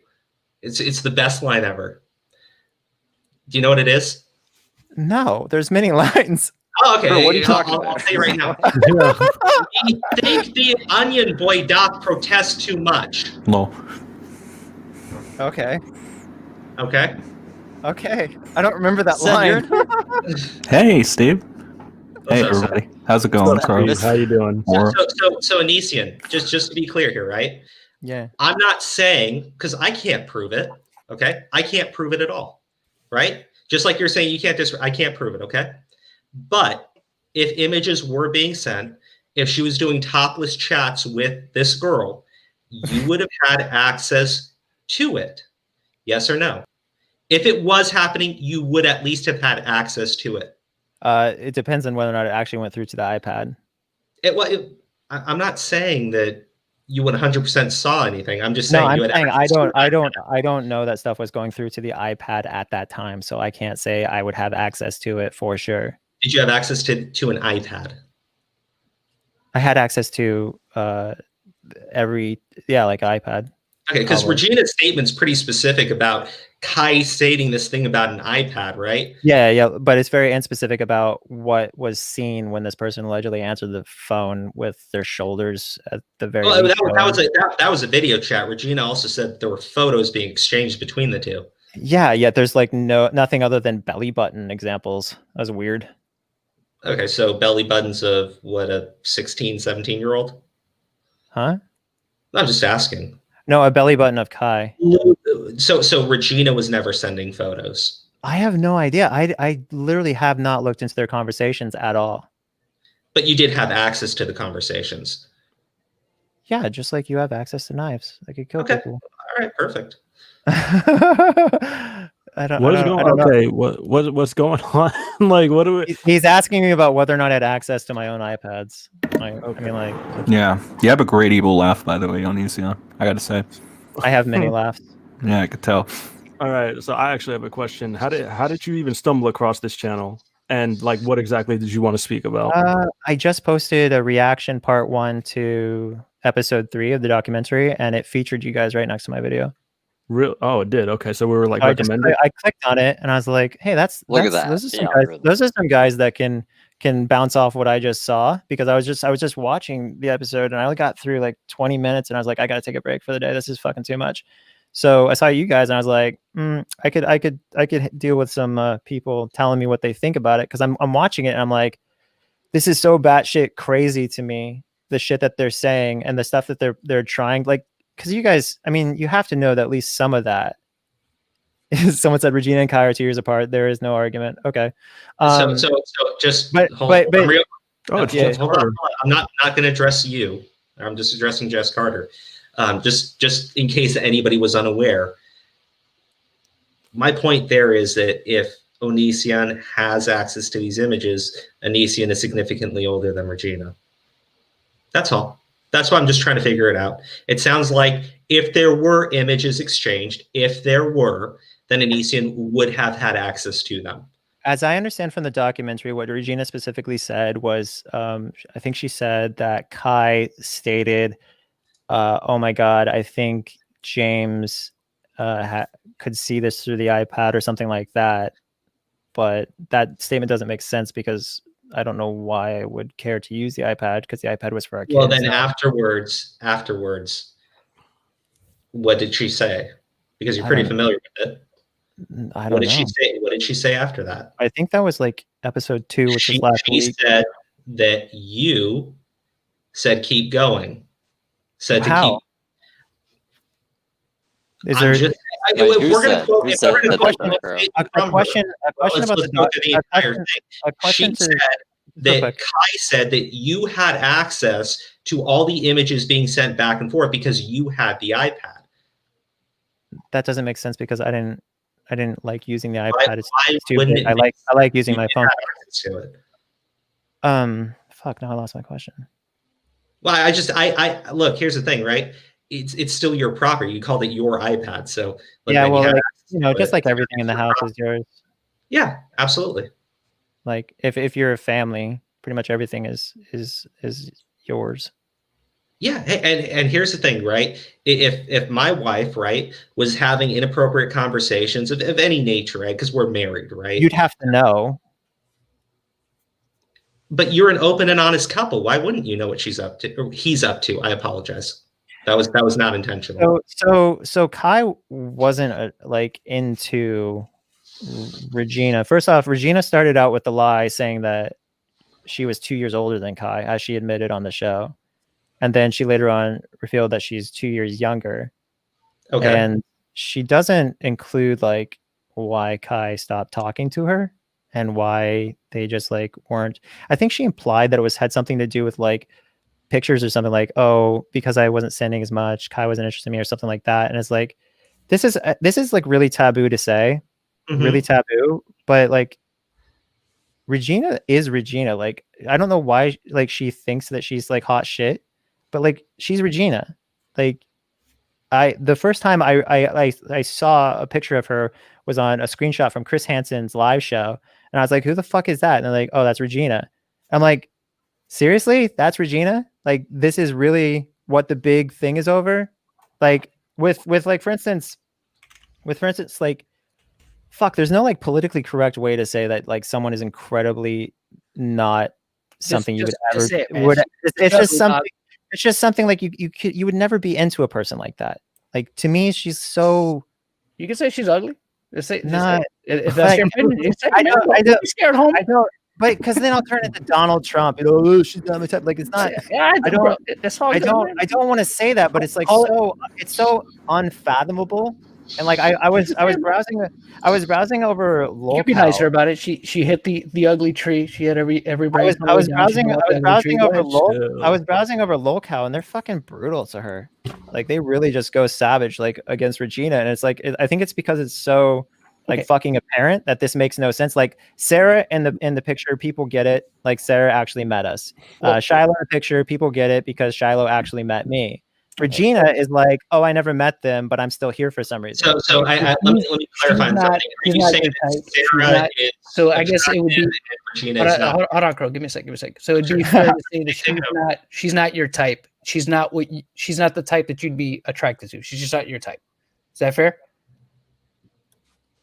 No, I'm not saying anything like that because that's Donald Trump's words. It's a fucked up thing to say. It's just I'm saying it's really hard to think about. Like, I would pursue somebody who just doesn't remotely reflect any of my interests whatsoever. And also, yeah. And you simplify it, man. I just don't want to be like saying shit out of context or anything. Well, okay, so you don't find Regina attractive. Is that fair? I find her to be incredibly repulsive. Okay. Like, not just that. Like, one of the ugliest people I've ever seen in my life. And I'm not talking. She actually doesn't. She in the documentary, she didn't look horrifying, but I saw a screenshot of like her face next to like a photo she took when she was like, I don't know, 18 or something, and it was like one of the scariest things I've ever seen. Like, absolutely scary. And to go back to your question, you're asking about do you go back to your question. Do I think that Sarah was attractive or Billy was attractive? Repulsive, or do you find her attractive? It's okay to be honest about that. I'm honest about a lot. Okay, what I just he's said. the most very honest YouTuber. I don't need to be honest if you think she busted, dog. That's all right. You know what I mean? No. Obviously, Sarah's not hideous, and Billy's not hideous, and Shiloh is pretty gross actually. But that's just because of the person she's become. So. Yeah, it's like a personality thing. You could see Shiloh's personality kind of like cracking through her skin as she's talking. Like, you can just see the years and years of just torment reeking through that. Well, just because, like, if you look up her ex-boyfriend and stuff, it's like a reoccurring event with her. What's that? Two people in a situation. In the documentary, they kind of made it seem like Kai left Regina or whatever the hell her name is for Sarah, and then they just put her name as Regina's friend in the documentary. That is so. See, what was funny is we were both talking about that. I was like, man, Sarah must really fucking hate that, because Regina apparently kissed Sarah when Sarah wasn't an adult, and Sarah was like freaking out about how gross it was that Regina tried to kiss Sarah, or actually did kiss Sarah, and they've been off and on again falling out as a result of just how fucking weird Regina is. But apparently everyone's pissed at Regina and Shiloh now because they went forward with the documentary despite everyone saying they didn't want to do it. So, all right, so despite themselves saying they weren't going to do it and that they didn't want any part of it. Well, that's how it works with some people. You can't trust what some people say. Lectured Repzilla. Oh my God. So real quick, because people have been wanting me to bring it up, I was going to ask you a couple more questions. But does the iPad sync with the cloud? We're so obsessed with the iPad. This is like how many years ago? No. I got an iPad question too, just because I got some. What does this remind me of? Onision, does the iPad sync up with the cloud? You're talking about. Does the iPad, like every other Apple device, upload to the cloud where anybody on an Apple device will be able to access what is there? Right. When did the cloud come out? Was it out when the iPad first launched? Onision, I'm asking you. All right. Let me get in a time machine, go into the settings of my iPad back then, and find out whether or not it synced with the cloud. I don't know. I've told you repeatedly that was the kid's iPad, so I don't know if it was syncing or not. The iCloud came out in 2011, dude. Okay. Simple Google search. Okay.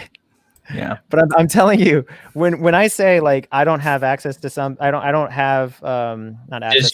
I don't have excessive use of something. You said you like using your phone though. Okay, so I figure you're familiar with your own devices, right? Something that you regularly use, not the iPad. Does your phone have access to the cloud? My own cloud. What's that? Cloud. Oh, it's separate. Yeah.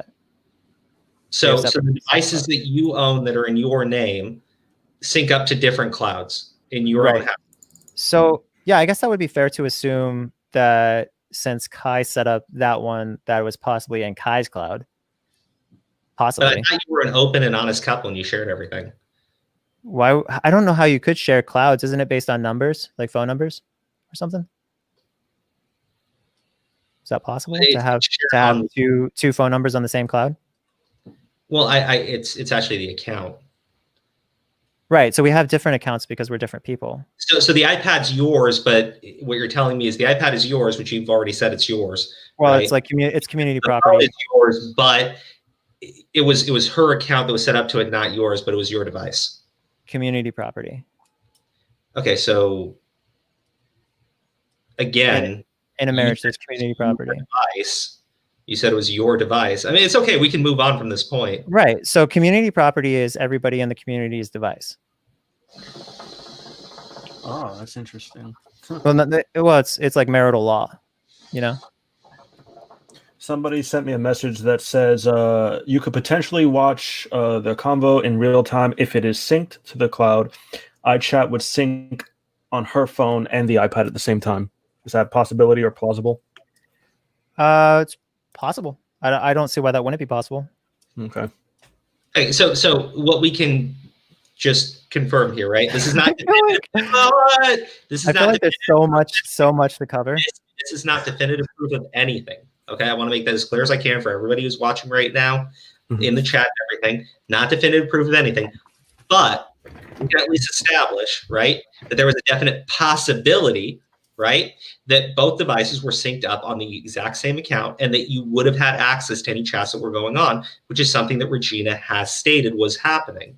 So when you're saying that it's completely implausible, right, or at least highly unlikely that it doesn't make any sense, right, that you would have been able to see what was going on or you would have responded to anything, you could have actually, right, if they were synced up to on the exact same account, because both devices are owned by you, that you would have been able to see what was going on with Kai chatting with these other girls, specifically Regina.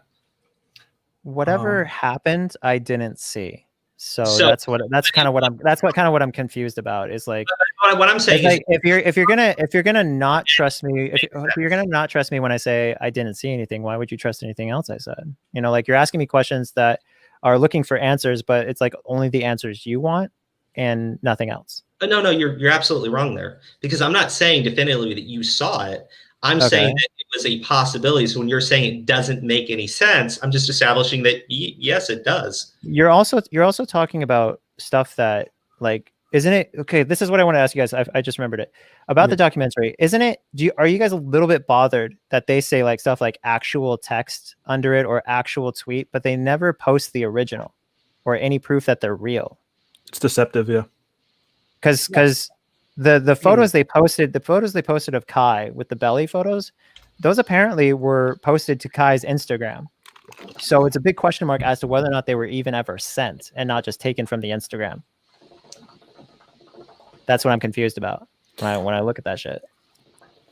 Like, I don't know how you can have a documentary and not post actual proof, and instead you just like assume the audience will believe you because you typed it out in some tweet generator. Documentary. That's Michael Moore's playbook. Yeah, it's a tactic. Documentaries use deception and shit. It's a basic practice of documentaries. You know. Yeah, documentary does not establish or prove anything definitive about you. Yeah.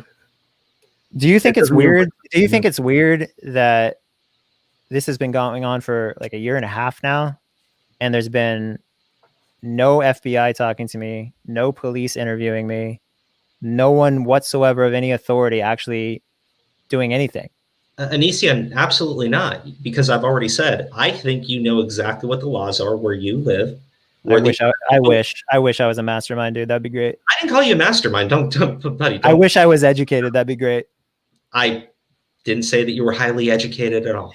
You said okay. You and I both have high school degrees, and that's about it, right? Yeah. Okay, fair. Like I went to college for a little bit and I dropped out. Whatever. Doesn't mean anything.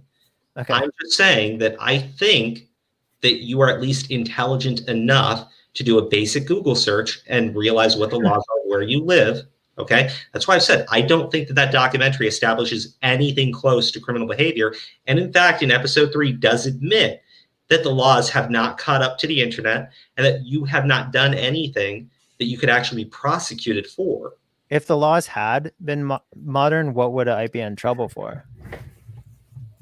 Yeah, what do you want the laws to be? Because I don't agree with that crazy person statement at the end. I'm not making a definitive statement of what I think the law should be. I'm just saying. What would be the law? Your defense, Onision, that documentary establishes that you have not done anything criminally wrong. I think what it is, it has for a year and a half. It has a bad police I had ever officer. interviewed you, and I said yes, I believe you. You know why? Because I don't think criminally you've done anything. Then why do they keep calling me like something they would call a criminal? Because that's the narrative, presumably. Yeah.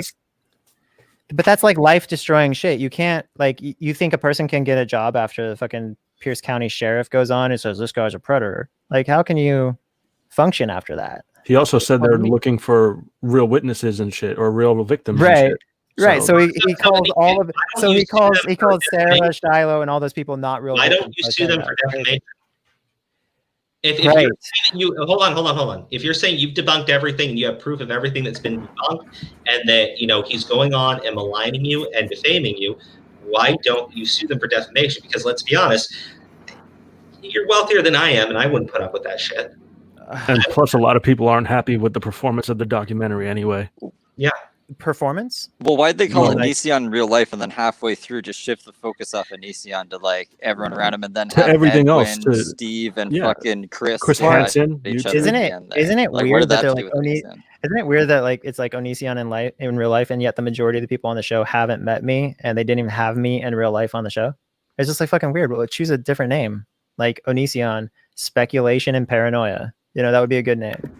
It's like we're fucking freaked out by this dude who we're not sure what's really going on. This is our story. I mean, Did you guys see the contract they sent me to be on that show? why don't you show it? Why don't you show us? yeah. It's on onision.net/discord. It'll take you to the Discord server, and the witch hunt section. There's a witch hunt. In the witch hunt section, there's a full contract that they sent me, and it basically says that they said, "Do you want to be on the show? But first, if you want to be on the show, you have to sign this contract first." And the contract basically releases any way I could ever sue them for any reason. Like if they said we can edit a context, we can do whatever the fuck we want, we can use your name, we can use your videos, all that stuff. And you can't do shit about it. And I'm like, my mind's blown because I'm looking at this and I'm like, you guys just want me to sign this. That's really what this is about. You want me to sign it, and then you can say whatever the fuck you want about me, and then I can't do shit. You don't even have to have me on the show. So You showed or So explained that in presumably, one of the like videos. Edwin had to sign a similar contract. something like I mean, that's that. cool. I guess that's cool. If he did get the same contract, that's awesome. That'd be great that there's a little bit less maliciousness involved. But I can't trust them to I'm just sign saying a because he document. said that he had it modified, but like apparently not modified enough, so they couldn't use like the victim stories that didn't want to be used. And then what was the other thing Okay. he said? It's fucking something else. Like, so I didn't get paid. Edit Oh, people his out of little stab at context, Chris Hansen. All he said was like, "I think Chris Hansen bit off more than he can chew." That was all of his rant, apparently. He did say we'll go back into the thread here in a little bit, but Onision, can I ask you a quick question? Because you said that you have all this stuff on your website and everything, right? Yeah, what's up? How of the people you've actually met, right? I'm not talking about people online or anything, but of the women who have actually been to your home, how many of them have come forward with an accusation against you? Like percentage of women I've encountered versus percent, or like no. I'm just asking for a number. Like, there's just, I mean, 5. How many have been on the documentary, or how many have just talked shit about me? In general, how many people that have gone over to your house, right, have come forward and accused you of whatever, right? Because you say that you have a website where you. Let's do that. Let's do the accused you of. How many women have accused me of being emotionally abusive? You want to go with that? Sure. Okay, I would say 4 or 5. 4 or 5. Yeah. Okay, and those are the only accusations that people have made against you. They have gone. How many women have accused me of beating them? 0. How many women have accused me of sexual harassment? 0, as far as I know. Like anyone I've ever met. How many women have accused me of rape? 0, as far as I know. How many women have accused me of sexual assault? 0, as far as I know. How many women have accused me of any actual crime? 0, as far as I know. That I've actually met. So then, like I said, of the women who have been to your home, that would mean that only 4 or 5 have actually accused you of doing something. The emotionally manipulative, inappropriate sexual behavior. Manipulative is so fucking funny as an accusation, because everyone is manipulative. I am just asking for a number. Yeah, the 4 or 5 have accused me of being manipulative or abusive emotionally. So only 4 or 5 people have accused you of being inappropriate with them in any way, emotionally, physically, sexually. I don't think has anyone. In the thing I just released, I covered Sarah getting caught with her own words. In regards to she was no, I'm saying she was. I'm getting to where you want me to be. You can go ahead and say that you can say that all these women have dirty fucking laundry and skeletons in their closet. All you want. That's perfectly fine by me. I'm just asking, of the people that have actually gone to your home and met you, right? How many have accused you of inappropriate behavior with them? So that would be like 15%. Which is again the 4 or 5. What? So only 4 or 5 women in total in my entire life, yes, that I'm aware of, who've actually been to my house and said shit. Okay, why do you think that is? Because every single one of those people I kicked out of my life, and I pissed them off. So this is all just about revenge and going out. Name a single person who came forward who I didn't kick out of my life.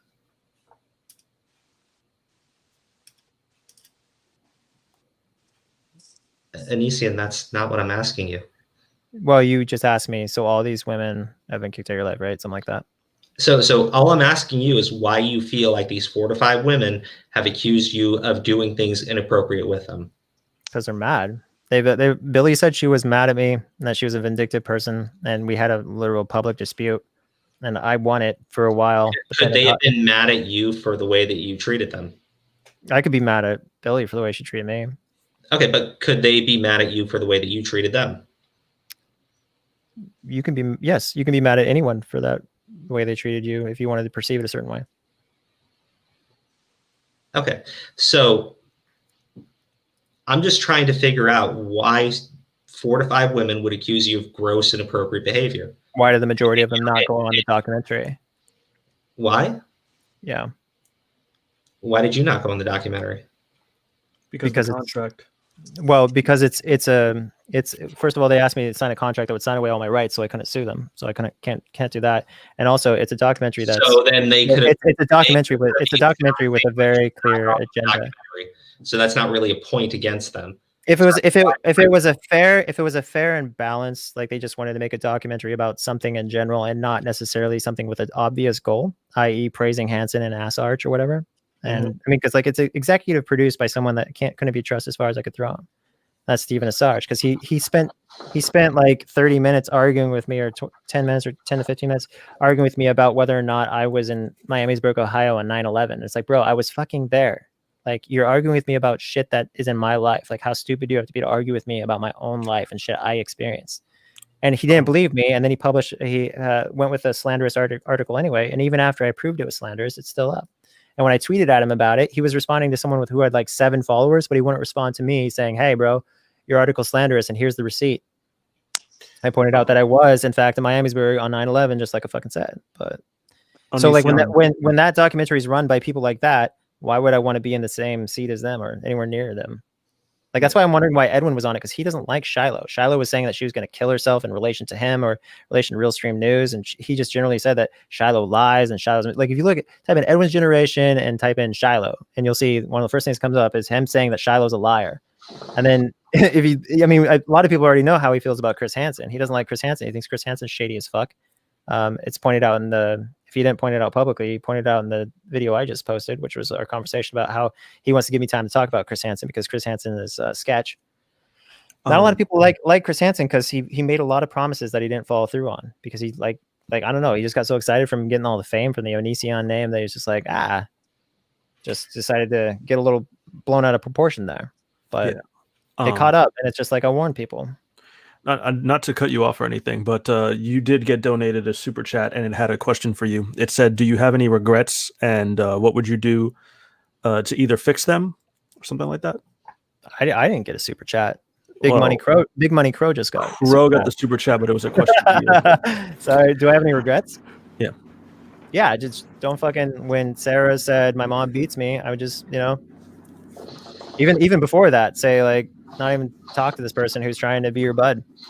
Like, she wasn't even really talking to me. She was talking to Kai, but Kai told me that Sarah said her mom was beating her, and so I was like, well, let's help her out, and we did help her out, and she admitted that we helped her out. She admitted we kept her away from drugs. She admitted we kept her away from a lot of hard situations back home, and illegal activity, and then she proceeded to shitting on us anyway.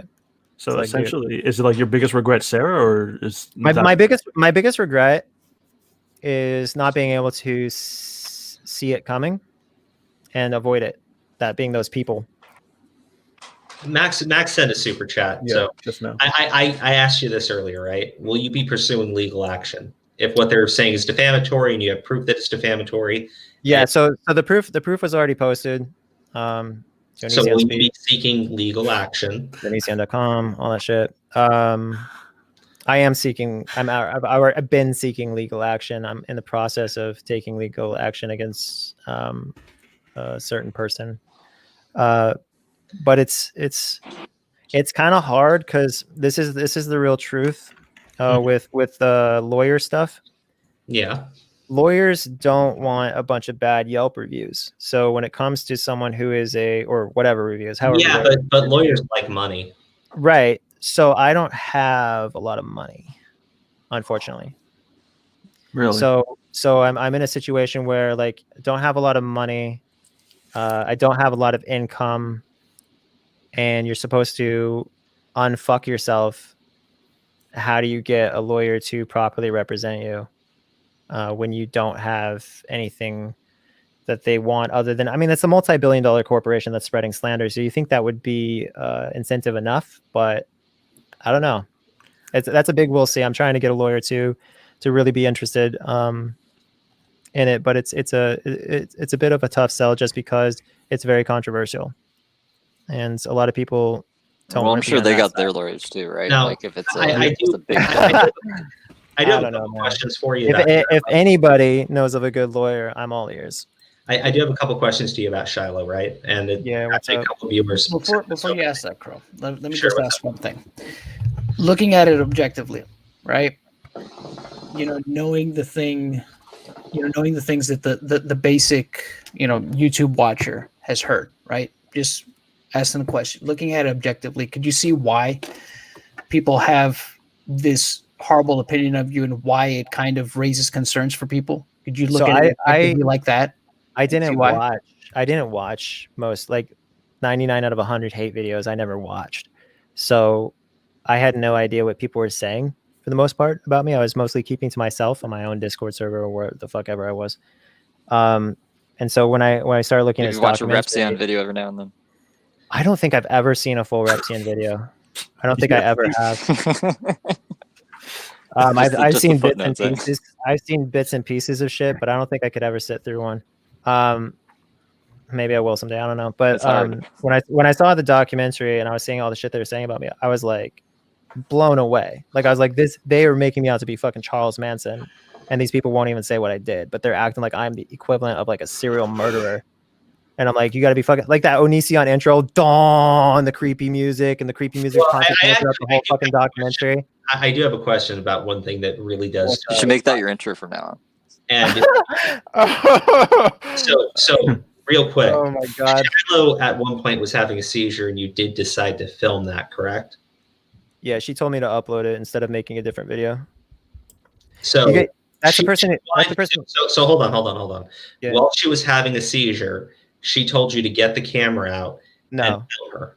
No, she had so many episodes prior to that. I was kind of getting tired of it, so I was like, let's just show you what you're going through. And so I wanted to show her what she was going through. And after I showed her the footage, I was like, okay, so what we can share this with maybe other people who go through this, and get it up right away, because I made a video every single day. And I said we could do that, or I could stay up all night and work on a different video. And she said that she wanted me to go to sleep with her. So we agreed that it would go online, and then went online, and everyone's freaking out. And I was like, oh, that's interesting. So in hindsight, Is that the two choices? So like, I could work all night on this other video, or I could upload your seizure. That was literally how stupid the decision was. Yes, it was either I work all night on the sound next like a good video. decision. Yeah. It was a very fucking. But here's the thing. I think I was told that Shiloh admitted on Tumblr she was just fucking with me. So like that thing is like conveniently since been taken down, but there was apparently a video on Tumblr where she was talking about that. And there's also conveniently taken down her ex-boyfriend ranting about her putting him in jail, and the Bowie knife thing where she was threatening to put a Bowie knife in someone's chest, which is on onision.com/Shiloh, the text that she sent. But that's what I'm saying. Looking at a video like that, though, you can see why that wouldn't be too apparent to the public. I'm 100% on board with, if you only watch anti-Onision videos, I look like the most insane motherfucker on earth. Like, I'm totally on board with that. But no, the problem not just anti-Onision. I'm just saying like a video like that, because I mean that doesn't see in hindsight. I think that wasn't a good idea. That's not an anti video. That's a video that you recorded. Yeah, that's a video that you recorded and uploaded. Did you see the end of it? Did you see the end of that video? Did you put like links Is it to still up? where people get help? Is it still? Yeah, I don't think it's up anymore, right? It's still up. The end of the video is us just fucking around, her laughing or smiling or whatever, like just chilling in the kitchen. I don't recall. Yeah, if you go to youtube.com/Onision, I've only seen the documentary, Aura, so and you look to the oldest videos, you can watch the whole thing.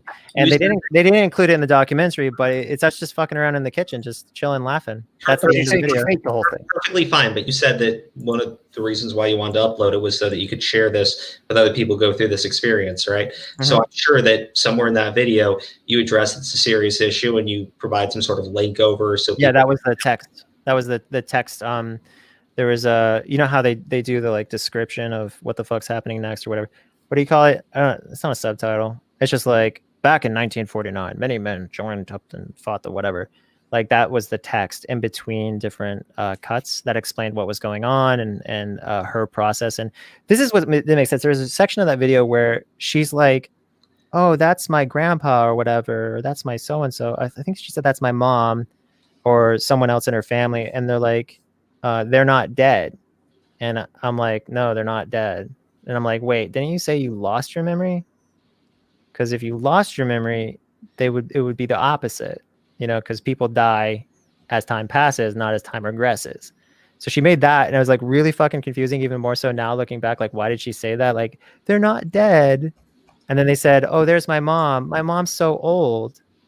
And I'm like, dude, your memory loss is like 3 years according to you. How are they suddenly aging in 3 years that much? Like, so many things she didn't make any fucking sense in that, which makes me believe in that person who told me that there was a Tumblr video that says she was just fucking with me, because it's just like shit didn't add up. So to give you an example of shit that Shiloh pulled, she did that fake seizure shit so much. Her other boyfriend mentioned it too, but she did that fake seizure shit so much that I got so like tired of the episodes. Like, it typically would happen right after we had an argument. She would just have this full, like if you saw her argument with Edwin, okay, saw her argument with Realstream, she'll just outright threaten to kill herself. So she's having a fake seizure. She's having a fake seizure. I just skimmed through the video. Okay. Mhm. Okay. It's about 5 minutes long or something, right? I'm Mhm. going through it and I don't see any point in that video where you're telling people they can go here for support. I see you Oh, filming her. I didn't say they did have places to go for support. I said that there was a narrative through it talking about what she was going through. What's up? I don't get how you think that's appropriate.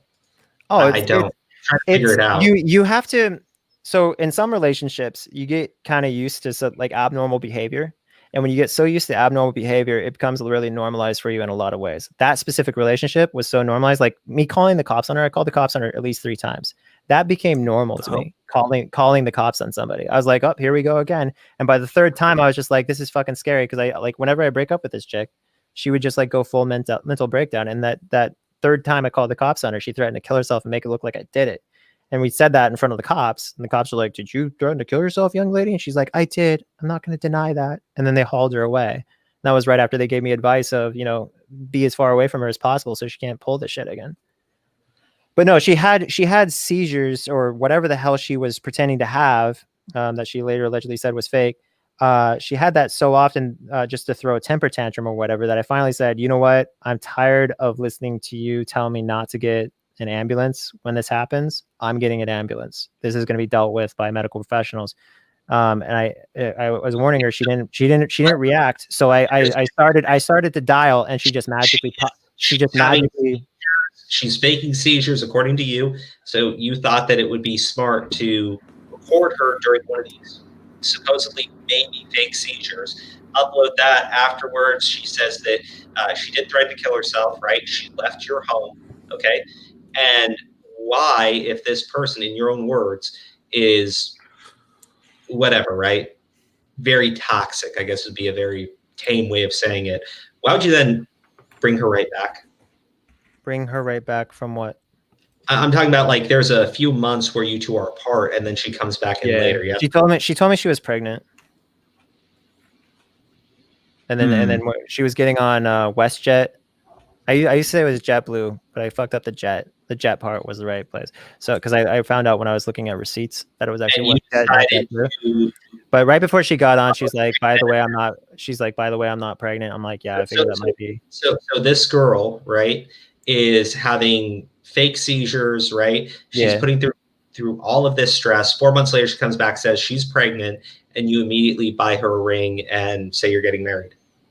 I don't think it was maybe I might have been that fucking loco. I'm not sure, but it seems like it was because in her comeback video she's wearing a ring. So I don't know if I was that fucking logo. Rev wants to touch on the supposed miscarriage and breakup, I believe, of Shiloh. Is that who? Right. There's a few, dude. Like there's a few alleged miscarriages and shit. Like she did that Facebook post where she's like, in loving memory of Rogue, and she used a picture of someone else's premature baby. And it was supposed to, like, when she had a miscarriage, it was actually six weeks in, and she found out about it 12 to 13 weeks. So it was the size of it, like a peanut on the ultrasound. And it was a shitty ultrasound because we were going to a doula, not like a big hospital, but just like a fucking mom and pop shop kind of whatever like a doula is. Yeah, like a tiny place. And so they did this like little shitty ultrasound or whatever. And we just see a little bean or whatever in there. And they were saying that they need to remove it. And she didn't have health insurance, as far as I know, here, but she did have Canadian health insurance. So we were going to send her back to take care of that the most financially responsible way, which she later shamed me for doing. I was like, okay, I'm so sorry that, I'm financially responsible. But yeah, anyway, so I was sending her back for that. And then she posts a picture and she says, in loving memory of Rogue. And it's like a fucking 4-month-old or matured fetus or 5 or 6 months old. It looked like a full formed human pretty much, only just not fully developed. And so that was one of the times, when she was like misleading about pregnancy. And then she said she was pregnant on the, this is prior when she said she was pregnant. So before the Rogue thing, she had said she was pregnant. She pushed her gut out and faked a doctor's note. Cat Sketch from Shane Dawson's channel looked at the photo, and she has a history with people, pregnancy and stuff. She was like her specialty or something as far as her schooling goes. And she was saying that's just Shiloh pushing her gut out. And I was like celebrating in front of Seer, like, yay, she's not pregnant. And that's because I didn't want to be with the psycho again, quote unquote. But then days passed, I get lonely, and I'm like, well, maybe she is pregnant though. Like maybe it is all real. And so I'm like convincing myself to take her back anyway. And so then I finally do, and it feels I guess I just don't understand that at all. because I'm a fucking idiot. That's the answer. I was fucking stupid. I was in love with somebody who I should not be in love with. This person was absolutely horrible with me. If you saw the comment section at the time, everyone's saying this woman is so horrible to you, dude. Don't be with her. And I was just like, you guys are wrong. You don't respect her love. And you see in our videos where I'm just like pissing off my audience about how we're so in love or whatever. And it's just to be objective in that point in conversation. Sorry, my mistake. But just to be objective, you know, I've done stupid shit like that before, and we know other people who've taken women back for stupider fucking reasons. And men, it's all genders, dude. So many people like there's like people who are as bad as somebody like a serious abuse victim, like they're gonna die serious or something like that, and they'll still take them back. It's just crazy. It's crazy what people will do and justify for the sake of their love or whatever, because the other person's convinced them or they've convinced themselves that that relationship is super meaningful when it's not. Yeah. So when you were asked, like, what do you regret, right? Right. I'm surprised that you don't actually mention Shiloh as being the thing that you regret. No, I said I regret ever letting people into my life, or a general variation of that. So it's not just Shiloh then. It's all these people that you've let into your life. So I'm a tiny bit gray on Billy. Like, I'm not entirely sure. I totally regret having Billy in my life, because Billy was a great learning experience as far as, you know, finding out what my interests are as far as relationships go. And it helped strengthen my actual relationship, because I kind of discovered that I value my spouse so much, and I don't think I appreciated or respected them enough. And, you know, I kind of got that, you know, because there have been other people who you guys never heard of. There's been other people who never talk shit about us that nobody knows about. And that's because we didn't have to terminate a relationship with them because of criminal behavior or lies or anything like that. It just didn't work out. And that was it. Ironically, we were with somebody who was 27, and they were a former, well, we weren't with them. They just kissed Kai, but they went on a couple of dates or something. That didn't really involve me much, but they were 27 and a former convict, and they were the most decent to us compared to the people who weren't former convicts or whatever. But no, yeah, I do regret for sure Shiloh, because she ripped my heart out when I found out she had cheated on me and got pregnant yet again with someone else's baby. So have you ever cheated on anyone? No. I've cuddled with someone while in a relationship with someone else. Yes, I wouldn't do that. Yeah. Okay. Yeah, I cuddled, because that was Billy. I cuddled with Billy before it was like official. What's that mean? And then after that we got in a relationship with her anyway. So I don't know if we were already dating or not dating already, but I'm pretty sure it wasn't PC. It pissed my husband also. Yeah. Okay. So do you and Kai have an open relationship? Right now, no. Have you had one in the past? Not open. Well, I mean, like if you're talking about the 26-year or the 27-year-old, I didn't mind. I didn't mind. I am not a historian of you in any way, shape, or form. Yeah. I'm just saying, for the sake of the answer, when Kai was dating the 27-year-old, they were not dating me, so that would probably be considered an open relationship in that regard. So people are saying that you did have sex with Billy while you were with Kai. Yeah, we were in a poly relationship. We all slept together. That wasn't exactly open, that was poly, right? So is that the only poly relationship you've been in with Kai? Official dating? I don't think so. There's been a recent person that we dated who's in their mid-20s. Okay, and just because I just want to clarify the stuff with Sarah, right? You were never in a poly relationship with Sarah at any point. There's no sexual interaction between you and Sarah, or Sarah and Kai, or the three of you in any way. Oh, no, that's already been covered on onision.com/Sarah. Sarah outlines pretty well in the clips what happened. She repeatedly says nothing happened prior to her being an adult, and when she was an adult, that she said that she would only sign. She would only She would only sign an agreement to not try to ruin our lives or talk Onision, trash about us. I'm asking you just yes or no. You can say no. It's fine. So if you review onision.com/Sarah, you'll see that it's a yes that we have. That you were in a relationship with Sarah sexually. As an adult. She was an adult. Yes. Okay. That was due to the sexual extortion that she admitted to doing. Okay. But prior to the sexual relationship, she was living with you and she was underage. No. She had at some point been there for a few months, but she was not living with us prior to that happening. She was living back in Michigan. At any point, was she living with you when she was underage? At most for 3 months at one time, I think, because she was working. She had a job. She was. So that would be a yes. I gave you your answer. I said she lived there for 3 months, I think, at one point. I like yes or no answers to yes or no questions. I feel like that's kind of a confusing thing to seek out, just because of the fact that like life is a very elaborate thing. It's not a black and white you thing. Can say yes and then all the things that you say right afterwards. Well, then you can just edit out of context. That's the problem. I don't edit shit. So. No, I'm just saying like any viewer could just edit that out of context. But is it true? Like if you saw it, okay, for instance, you saw it in the documentary. They edited me constantly out of context. Like they take a comedy sketch and try to frame it like it was real constantly. So that's why context matters. Well, fine. Then provide the context right afterwards. And when someone edits you out of context, provide the entire thing and prove what a lying little shithead they are. Right, but you could easily get the yes answer by simply paying attention. So it is a yes. Can someone else tell him? That would be nice if one of you guys would translate for him. Yeah. Anyone? Yeah, forgive me for being more direct here, and if you don't like that, I'm perfectly fine with that.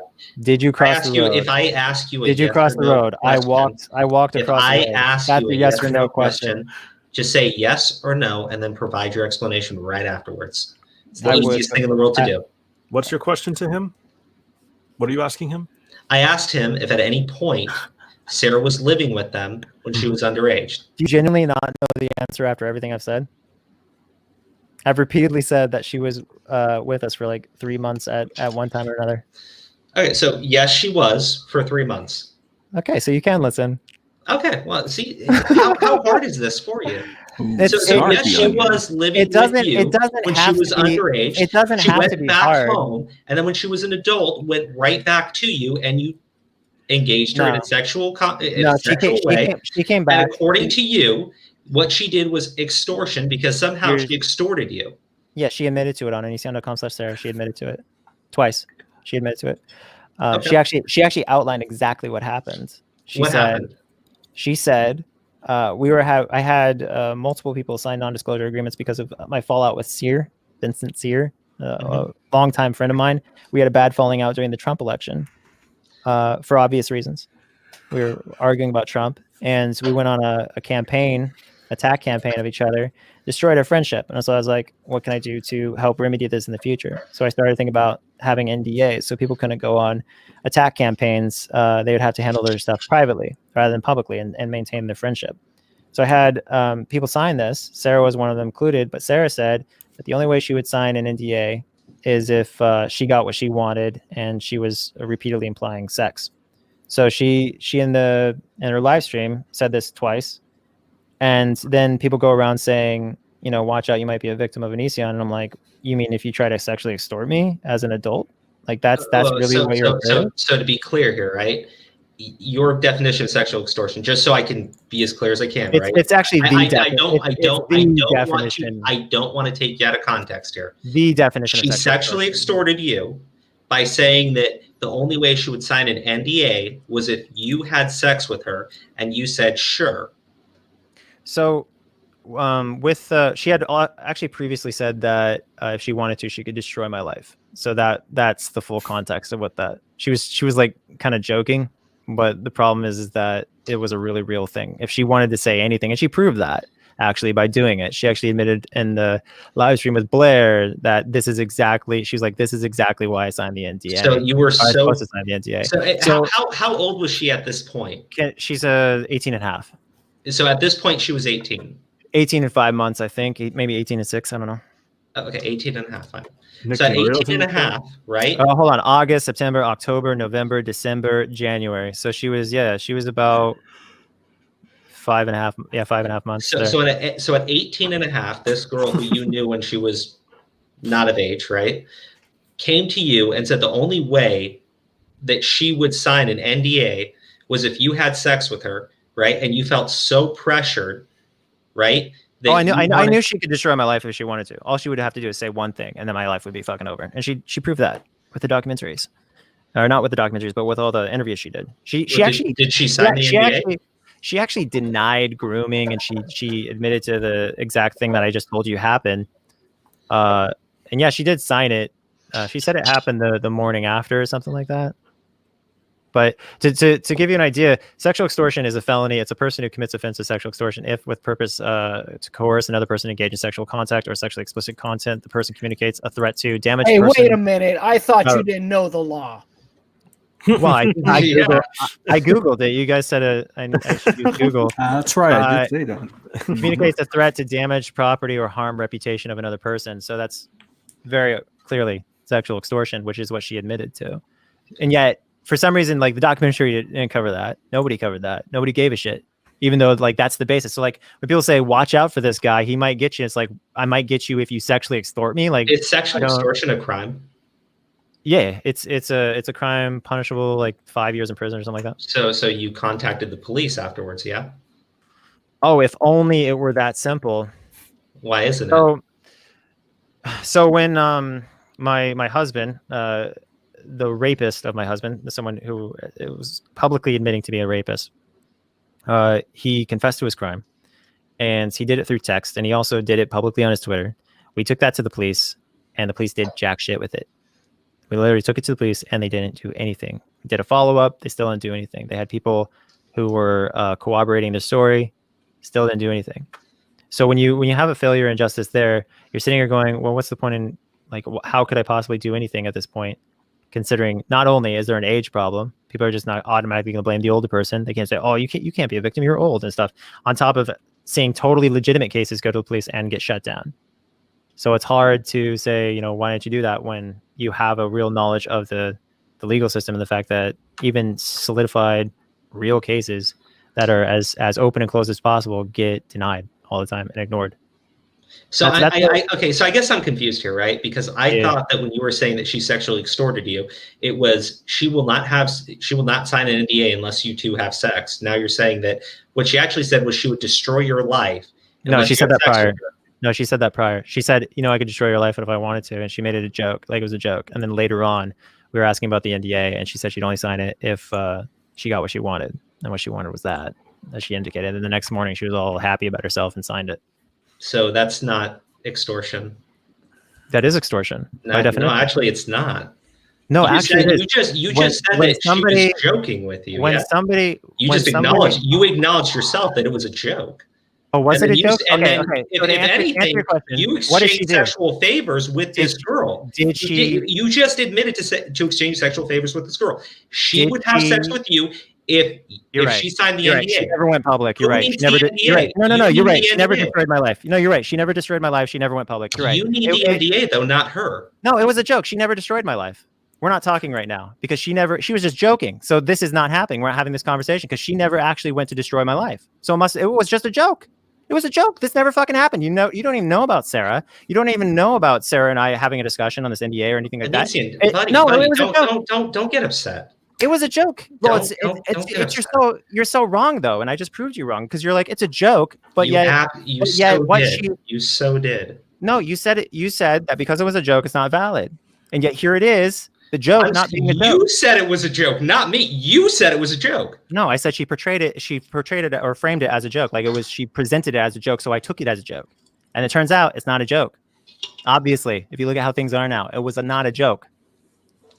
Is it maybe because what you did was inappropriate and most people hearing what you had just said would find it grossly inappropriate? to sexually extort someone? I was a victim of sexual extortion and I'm grossly inappropriate. What did I do? It sounds like you exchanged sexual favors for an NDA. Exchange sexual favors? So everyone who's sexually extorted is gross to you. Well, you got something out of it. That's what sexual extortion is. Okay, so if you say, I'm not going to ruin your life, or I'm not going to go talk crap about you, or I'm not going to try to hurt you. Buddy, you just admitted to being a prostitute. Let me talk. You just admitted to being a prostitute. Oh, okay, so everybody you can get something of value to you. You just admitted to being a fucking prostitute. It's okay. I don't have an issue with sex workers, buddy, but you just admitted to doing that and you're calling it extortion. I don't see it that way. So what is that? What is sexual extortion to you? Define sexual extortion. If you think that's not sexual extortion, threatening to destroy someone's life in a joking context and then later on actually doing it after you get what you want. What is sexual extortion to you? Hey, are you Googling it now? No. Of course I am. Send you're Googling it. What you just described to me was prostitution, sir. But you won't even look up sexual extortion. A Because you growing just form of described sexual prostitution. exploitation. That's all it got. If somebody says, I'm going to hurt you if you don't do this, you're not a prostitute for doing it. You're a person who's responding to fear with not being hurt. So that's not what you said. You said that she was joking about destroying your life, right? Was she joking? Because she destroyed my life. So I joke about destroying Aura's life all the goddamn time. No, you don't. And then do you proceed to destroying his life? I made a fake Google Doc on Aura. Did you proceed to destroying his life? Is his life destroyed? People were very upset about that. They were very mad at you. Several people. It sounds like she just said what happened, right? And people sided with her because what you described is gross and fucking weird. Oh, so her saying that you just said that you exchanged sex to get an NDA out of a girl. So wait, so she's the good guy in this situation? Because she said to somebody that she would only not go around talking shit about them if they had sex with her. That makes her a good person. That's not gross. Onision, how's this? No. What is she? I will not accept an NDA by giving you my dick. Sorry, yes or no? Yes or no? Yes or no? You're a whore. Right? It's okay. Are you saying it's okay? It's okay. I have no issues with sex workers, but what you just described to me was having sex in exchange for something of value to you. Okay, so if somebody threatens to kill somebody, if they don't have sex with them, you're now blaming the rape victim. Well, that's not what happened. Well, you're blaming. You're that's saying not what happened, Onision. There's social death. There's Onision, social death of their career. Death of their social life, death of their image, death of everything. Clearly, after she exchanged sex for this NDA, she still went on to expose what you two fucking did. Yes or no? Which shows you that she was serious. It shows me that you prostituted yourself to get an NDA out of somebody. And you're calling that extortion because later on she went to expose your weird, creepy fucking relationship. Let me read womanslaw.org to you yet again. Can I ask a quick question real quick? A person who commits the offense of sexual extortion, if with the purpose to coerce another person to engage in sexual contact or sexually explicit conduct, the person communicates a threat to damage a property or harm the reputation of the other person. So she threatened to harm my reputation if I didn't have sex with her. That is carbon copy sexual extortion. And you're saying that anyone who goes through that, like if a woman is threatened by a man, that's not the conversation you had with her. Onision, listen for once, okay? Listen to me. If she said you have sex with me or I will destroy your life, that would be extortion. That's not what happened, you idiot. She threatened to destroy my life. In your own words, that is not what happened.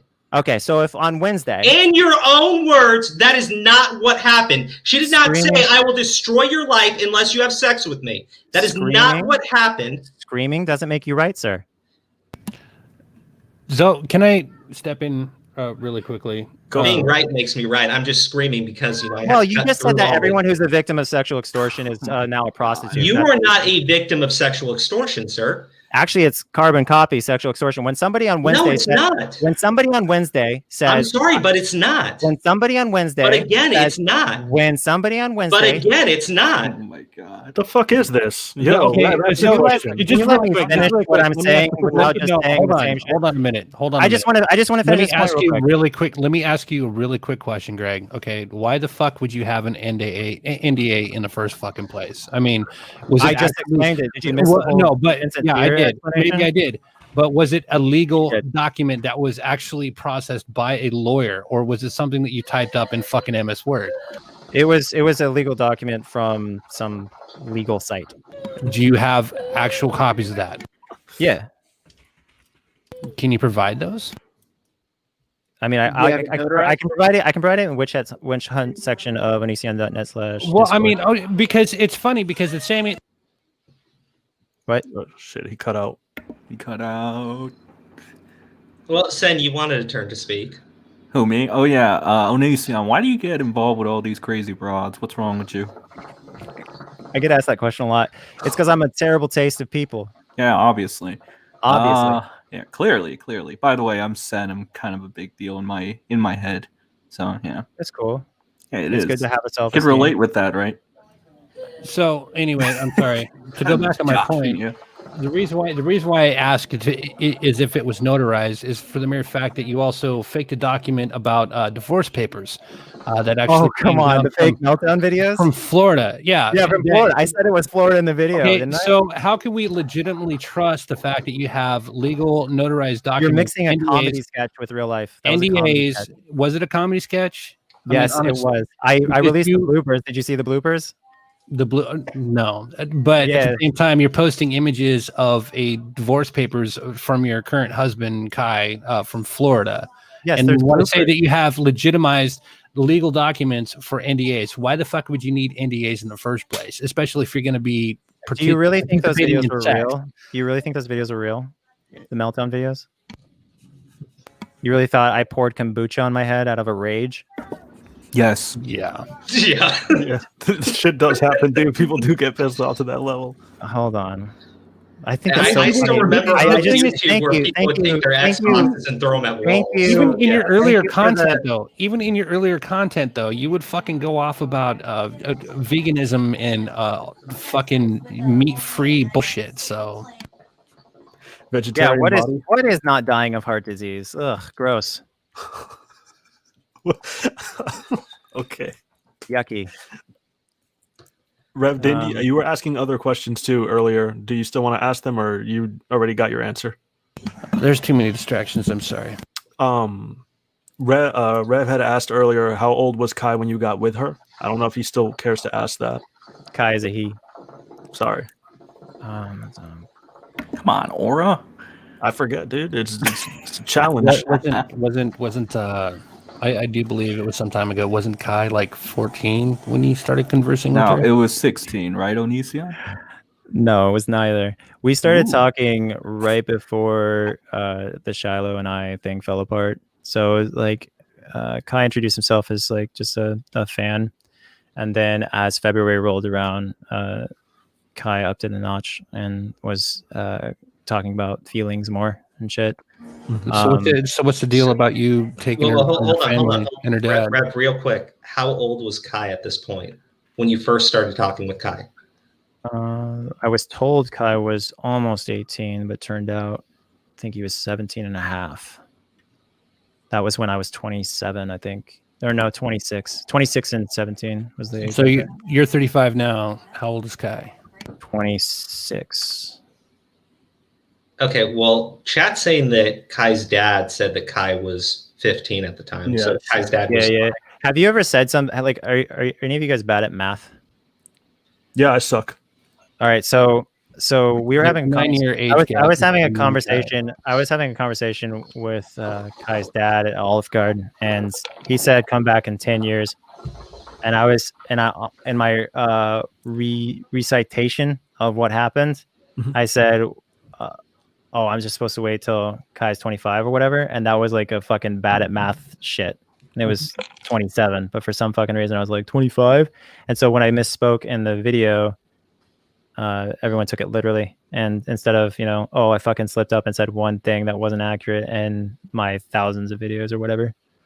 So like that's like one of those things where like I don't think a lot of people are gonna believe me, but the truth is the truth. So like it's kind of ridiculous to say that. Well, people are saying that you said on your website that Kai was around 2011. 2011. Yeah. Um, Saying that's you mean like December 2011 when I first got a tweet or something? I'm asking you. It's on your website. You said on your website that Kai was around. Well, I would need to see confirmation of that because I don't recall ever saying that. I got a question. Is it the truth or your truth? Yeah. Okay, literal the truth. Literal the truth. Yeah. The first time I ever spoke to Kai was at the Soonest, December 2011. Soonest. Real quick, So- Nick Diorio, he wrote in chat. He said, "Okay, so I think the extortion point isn't strong, but if you take Crow's argument and reframe it as a guy made a girl have sex with him after threatening her, would you call It'd be her a totally prostitute?" Yeah, there's a double standard. So the biggest question I have to ask you, Greg, is why the fuck would you start dating one of your own fans? I mean, that's kind of fucked up. You're technically using your platform as a means to actually gain trust of these women that fucking fawn over you. So why would you date your own fans? First of all, they said December 11, so 16. No, that's not true. Kai's birthday is in October. So, yeah, and I didn't actually meet Kai till February something, whatever day it was. I think that doesn't answer my question. Why would you? Sorry, I was responding to the comment. What did I do? What would you say? Why would you use your platform to actually date one of your own fucking fans? Okay, so when you ask that question, you're basically questioning, should you have an 8+ year marriage? Should you have an awesome family? No, you're putting words in my mouth. It's a direct fucking question. All I asked is why would you use your platform to date one of your fans and end up fucking marrying them? It's not hard. It's not complicated. How hard is that to fucking answer? You guys are really angry. Are you okay? I'm not angry. What are you talking about? You guys get really angry, really like fucking Trump. I know you're not talking about me. I've been happy this whole time. I've been just backing up about the whole thing. I'm good. No, okay, so when you say using your platform, that's like a very it's like a pre-structured question. Nobody's it is. No, it is. I mean, if you think about it, okay, so wasn't Kai a fan of yours? Did I yes or no? say Kai a fan of yours? Yes or no? Did someone tweet at me a lot? Yes. Did I notice? Was she a fan? Was she a fan? Did I notice their tweets eventually? Yes. Were they a fan? Yes.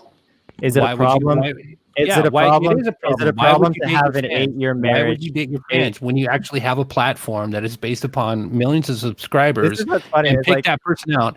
Why would you date your own fans? Somebody comes up to you and they're like, hey, I really like your stuff and I really like your videos and I think you're really great and I'm really vibing with what you do. And you're supposed to go, get the fuck away from me. Like, I don't get that logic. Like, if somebody really likes you, that's kind of the whole great thing about dating is they like you. Like, why would you go on a date with someone who likes you? Ew. Well, I was just about to ask him that, Crow. So I'm sorry. Someone did say, ask Onision how old Kai was when he fucked him. Or something. Can he answer that at least? I think I probably already answered that. I missed it and apparently chat did too. So how? Yeah, all I'm gonna say on that is like, we had sex for the first time at some point in 2012. So that would be 17 then. Well, Kai was 18 in 2012 as well. Oh, so you waited. You waited. Sorry. August or October is the birth date. Huh? Yeah, you said August or October. Am I allowed to have comfort zones? Is that okay? Well, I mean, if you don't want to answer, that's fine. I don't want to talk about my sex life like that. No, not really. Like, I don't want to be dropping dates over here and shit like that. I can understand why you wouldn't.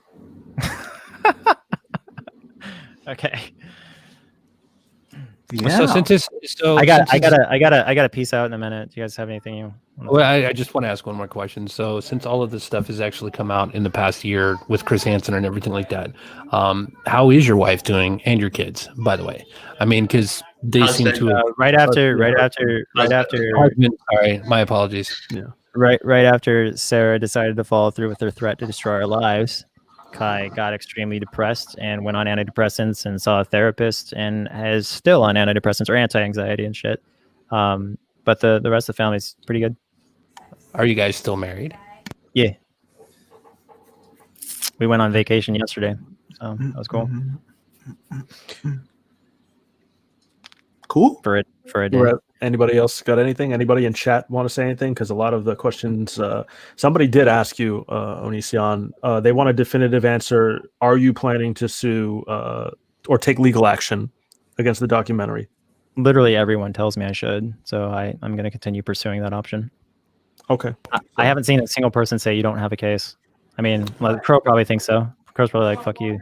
If you do, if you, anything we can do to fuck with the people who made He's the like, documentary. I jack off to your documentary, fucking. Hey, listen, anything you can do to fuck with people who made that documentary, I not know. my support. God, they're just, it's really hard to root for them. They're shitty.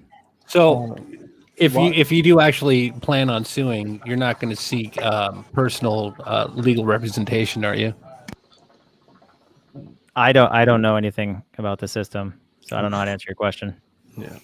Well, let me give you some help here, right? Because at a certain point in the documentary, they say that you abused Kai, right? So Kai is your husband. You two have an amicable relationship. I'm sure that Kai would not stand by that statement whatsoever, correct? Right. Yeah. No. Well, to convey what Kai feels, Kai despises Chris Hansen. Kai was here when Chris Hansen showed up, trespassed on her property, and that was very upsetting. Kai despises Regina for sure, hates the fuck out of Regina, and Sarah, I think, hates the fuck out of Regina. I don't know if Shiloh likes Regina. Despises the fuck out of Shiloh. Despises the fuck out of a lot of people. Doesn't so much hate Billy. None of us really hate Billy that much, actually, surprisingly. But yeah, no. Kai's pretty on my side because I've stood by Kai through a lot of shit, and we both made we both had our moments of not so great times. So yeah. Somebody over here had a question asking you, Onision, why aren't you more direct with your answers? Because life is complicated and I don't want to get edited out of context more than I already am. There you go. There we go. I'm trying to just go coast through here, see if anybody else has anything that they want to ask. But I got sent a question here. Someone asked me, you said you filmed Shiloh during one of the seizures. That may have been a fake seizure, but you're saying that she was conscious during it. But why would you need to film her to show her if she was conscious? Yeah, this is what's great about telling the truth, because you can just match what I said already with what I'm saying now, just in case. Because like Shiloh forgets what the fuck she wrote, what she says. I'm gonna answer it. I'm just saying I like bragging about being honest. It's a personality defect, bragging about being honest all the time. So honest. Oh, there it is. God. My Trump towers are so big. Anyway, I bet they are, buddy.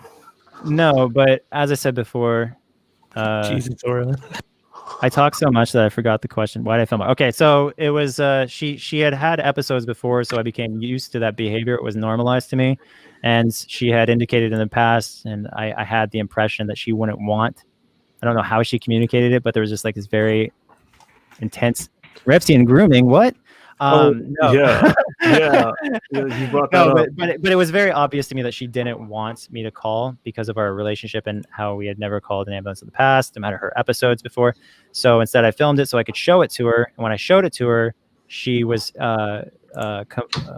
happy to have me upload it online, because I introduced that concept of me continuing to edit another video or make another video or just upload that video as an educational thing. Like, this is what happened to Shiloh. She's gone through this. And so I uploaded that instead because she wanted me to go to bed with her. She also accused me of having, dude, did you guys see this in the documentary? She accused me of having sex with her 8 times a day.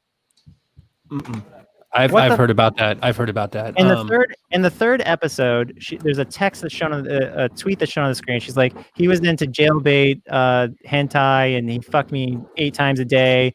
Whoa. And I was just like, what the fuck are you talking about? Speaking of which, I got a question for you. 8 times a day? That's fucking inhuman. I would have no dick. It would be blistered the fuck off or something. I got a question for you. Is it Colton's question, Rev, by chance? No. This is aside from the fact. There was a video that actually came out of you basically abusing Shiloh and you're throwing candy corn at her. Yeah. I was dressed as the Joker. Can you actually elaborate on that video in particular? I was dressed as the Joker in that video. She was dressed as Harley Quinn.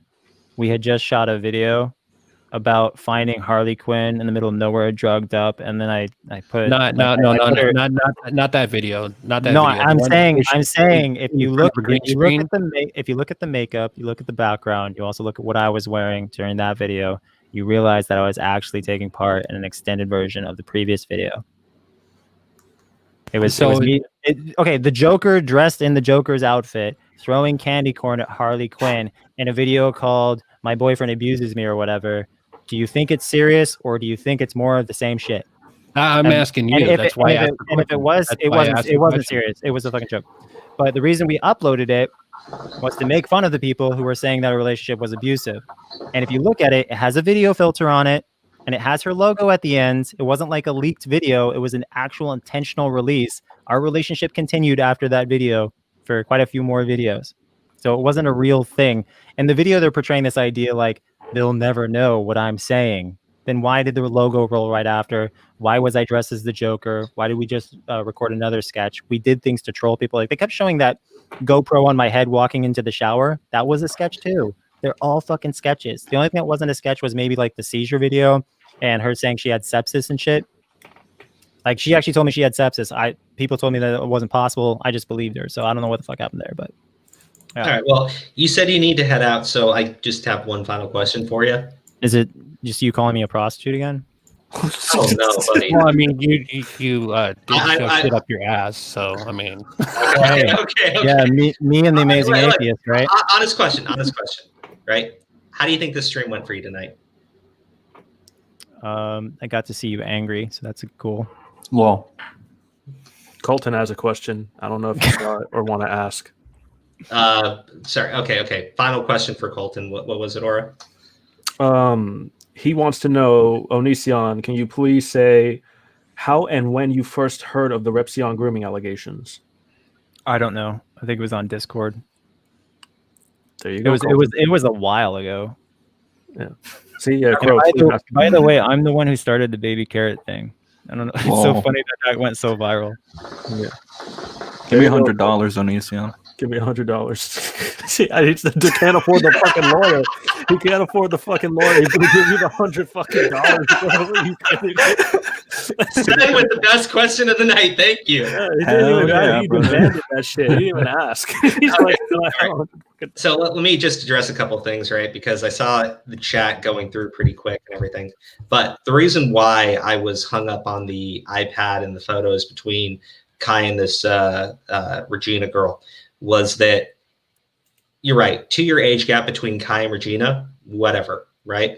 My point is, if he has access to this device, right? They're on the cloud. He can pull it up at any point. Onision is significantly older than Regina, so yes, it is very inappropriate. And the fact of the matter is, when he is saying things like it doesn't make any sense, right? I was establishing that, yes, it does make sense. He does have access to it. And that was about it. So you can make of it what you will. It's just I didn't like the open dishonesty and disingenuousness of it all. Onision's gone, isn't he? He's gone? Yeah, he's gone. He left as soon as Ben asked for cash. Yep. Just so somebody wanted to know what he thought about the Me Too movie. I fucking caught it too late. My bad, person. Oh, shit. Well, whatever. Sorry. I think all things considered, he. Nick DiOrio, John wants to know if you want to come on. He has been asking and asking. I want Diorio to criticize me for calling Onision a prostitute. Lol. That was my favorite. So is this where we all where we all grab dicks and start shaking hands and shit? Let's Pretty all much, hold yeah. hands. Are we talking about the documentary? Look, let me be clear why I said that, right? He's saying that, oh no, it's because she had said that she's threatening to ruin my life and everything, right? Oh, Diorio wants you to explain the narrator thing. Do you want to talk about that, or you don't really care? Yeah, actually, I'll explain the narrator thing if you come on. 100%. Oh, come on, if you come on. I'm already here. That's funny. John, Look, how do you like that for an answer? How do you like that that's for an fine. answer? That's fine. I Look, mean, anytime, Steve Alive and Here- Sen actually did a pretty good job of here's explaining the this thing. stuff Like, too. So. I think Thank that you. it was fair. And look, honestly, I didn't have the things I asked him. I wanted to know if, and he was, he kind of sort of answered the question that I wanted to know is objectively looking at it, could you see why people think the way they do about you? And Hey, because of the someone way- give Diorio the StreamYard link. because Oh, of you the got him? way, I Yeah. mean, and he kind of semi-answered it. But look, here's the thing. He might look at this and think, look, nobody here, I mean, I can't speak for the rest of you guys, but but I'm pretty sure that it's safe to say nobody here actually hates the guy. You know what I mean? We don't know him. You know what I mean? What are you yeah, talking about, Greg? Right? I mean, I don't hate him. I mean, I can't speak for the rest of y'all. I mean, but I think Aura and Crow don't hate him. But obviously, nobody has a good opinion of him. And the thing is, a lot of that, I think, is Well, I'm totally objective, and I don't know how anyone Yeah. feels about this, but I don't trust Shiloh at all. So Yeah, fucking. I mean, I don't. And I that's the don't. thing. I don't trust Shiloh, and I don't hate Greg, but at the same time, I don't like him. I mean, he's No, and been that's the fucking thing. obnoxious from the That's time fair. that he started on YouTube. So that's just No, me. that's fair. Exactly. I mean, his content's not my cup of tea either. And I think that, from the way he's, addressed certain things, that's a large reason why. I mean, but I think you guys gave him a pretty fair shake with everything. I mean, we let him say his piece. We let him, what I mean? It didn't evolve into a, I guess what would be, I've seen other stuff that other videos that he's gone on with people where it becomes a complete shout fest and things just completely go off the rails. So I got a confession to make. The entire time we were doing that, I was playing Pokemon. Nice. Well, Is that why you were getting Of so course, mad? dude. At Is least that it why you were wasn't getting World so of mad? You Warcraft. just couldn't Yes! fucking catch it. I just, I thought it was interesting some of the things he said, right? Because he was saying that he doesn't follow the laws, but yet he obviously does. I don't know anything about the laws. It's just like, well, I mean, yeah, you do. I mean, he Googled it, to be It's like- fair. Hey, Nick, thank you for joining us tonight. What up? Is this thing working? I haven't been on one of these It's since I was on working. Jarbo It's working, stream. it's working. Oh, Yeah, lit. it was. No, your mic isn't working. Oh, rip. Fuck. What? I can't. It's all right. Rev is cool. Rev is chill Are we tonight. cool? Cool tonight, Diorio? Yeah. I want to know about the narrator shit, but do you want me to talk about like my whole reasoning on why I thought the analogy was weird with prostitution? You Yeah, need to. go ahead, You go need ahead. to. I feel like if you just flip the gender role and you like, because listen, I get the prostitution argument is stupid. Let me just preface that before I explain this part. Not the what is it? The extortion argument. I think I get that's stupid. Yeah. But like, if you tell a girl who's being like, imagine a guy threatens a girl, right? Okay. And then the girl, like, oh fuck, all right, I have to have sex with you. Or you're gonna ruin my life. Are you gonna call that girl a prostitute? I feel like there's like a huge gender difference there. Well, here's the thing, right? Mm. In his own words, he says, well, it was a joking thing and they were friends and everything, right? So I'm not taking that as a serious. Oh, okay, yeah. I agree with you on that part. I think it's a weak argument, but So when I look at that, right, that's completely disregarded in his own words, right? So all I'm looking at is a situation where he said, she said, right? If you you're have considering it a transaction. get the NDA. Yeah, exactly. Okay, all right. I Yeah, mean, that's fair. and if a girl did that, yeah, I would consider that prostitution. I thought the extortion thing was also weak because people were even bringing up, they're like, how, and you just like let that happen. You didn't take that to like legal matters or anything. So Well, it's kind of a weird thing because he was saying that he took it as a joke. Then he's like, it didn't end up being a joke. Yeah, but you took it as a joke in the moment.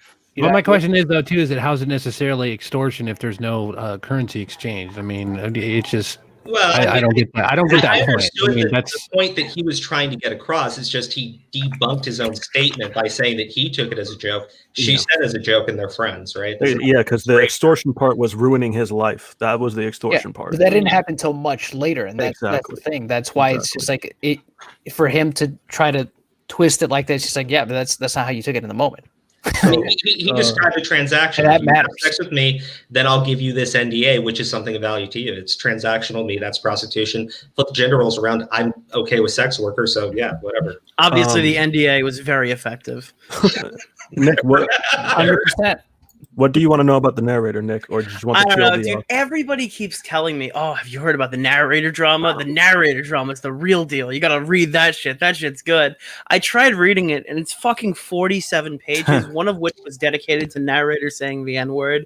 So I gave up. Be real with you, I closed it halfway Well, through. Nick, if you really want a good coverage on it, Sin and Steve DeLive actually covered pretty well. So Oh, I mean, thanks. they do the homework for No you. white viewer People keep actually. telling me have that to- like you I'm don't really defending involve him or some whatsoever. shit, or like Do you want just the because I'm not reading TLDR? it. I hate that guy. Do you want the Okay. TLDR or the long version? I can explain it pretty easily, right? Mhm. Look, the document's what, 37 pages, right? I read through the entire thing. It's the second 47. document, so you got to combine the two in terms of Oh numbers. yeah, okay. All right, so the first document, right? It's not about him saying the N-word. The point to bring No, there was just one page. At that point, I was Yeah. just like, all right, I'm It logging was out. saying, You like, guys could have he's made this not like 20 tweeting- pages.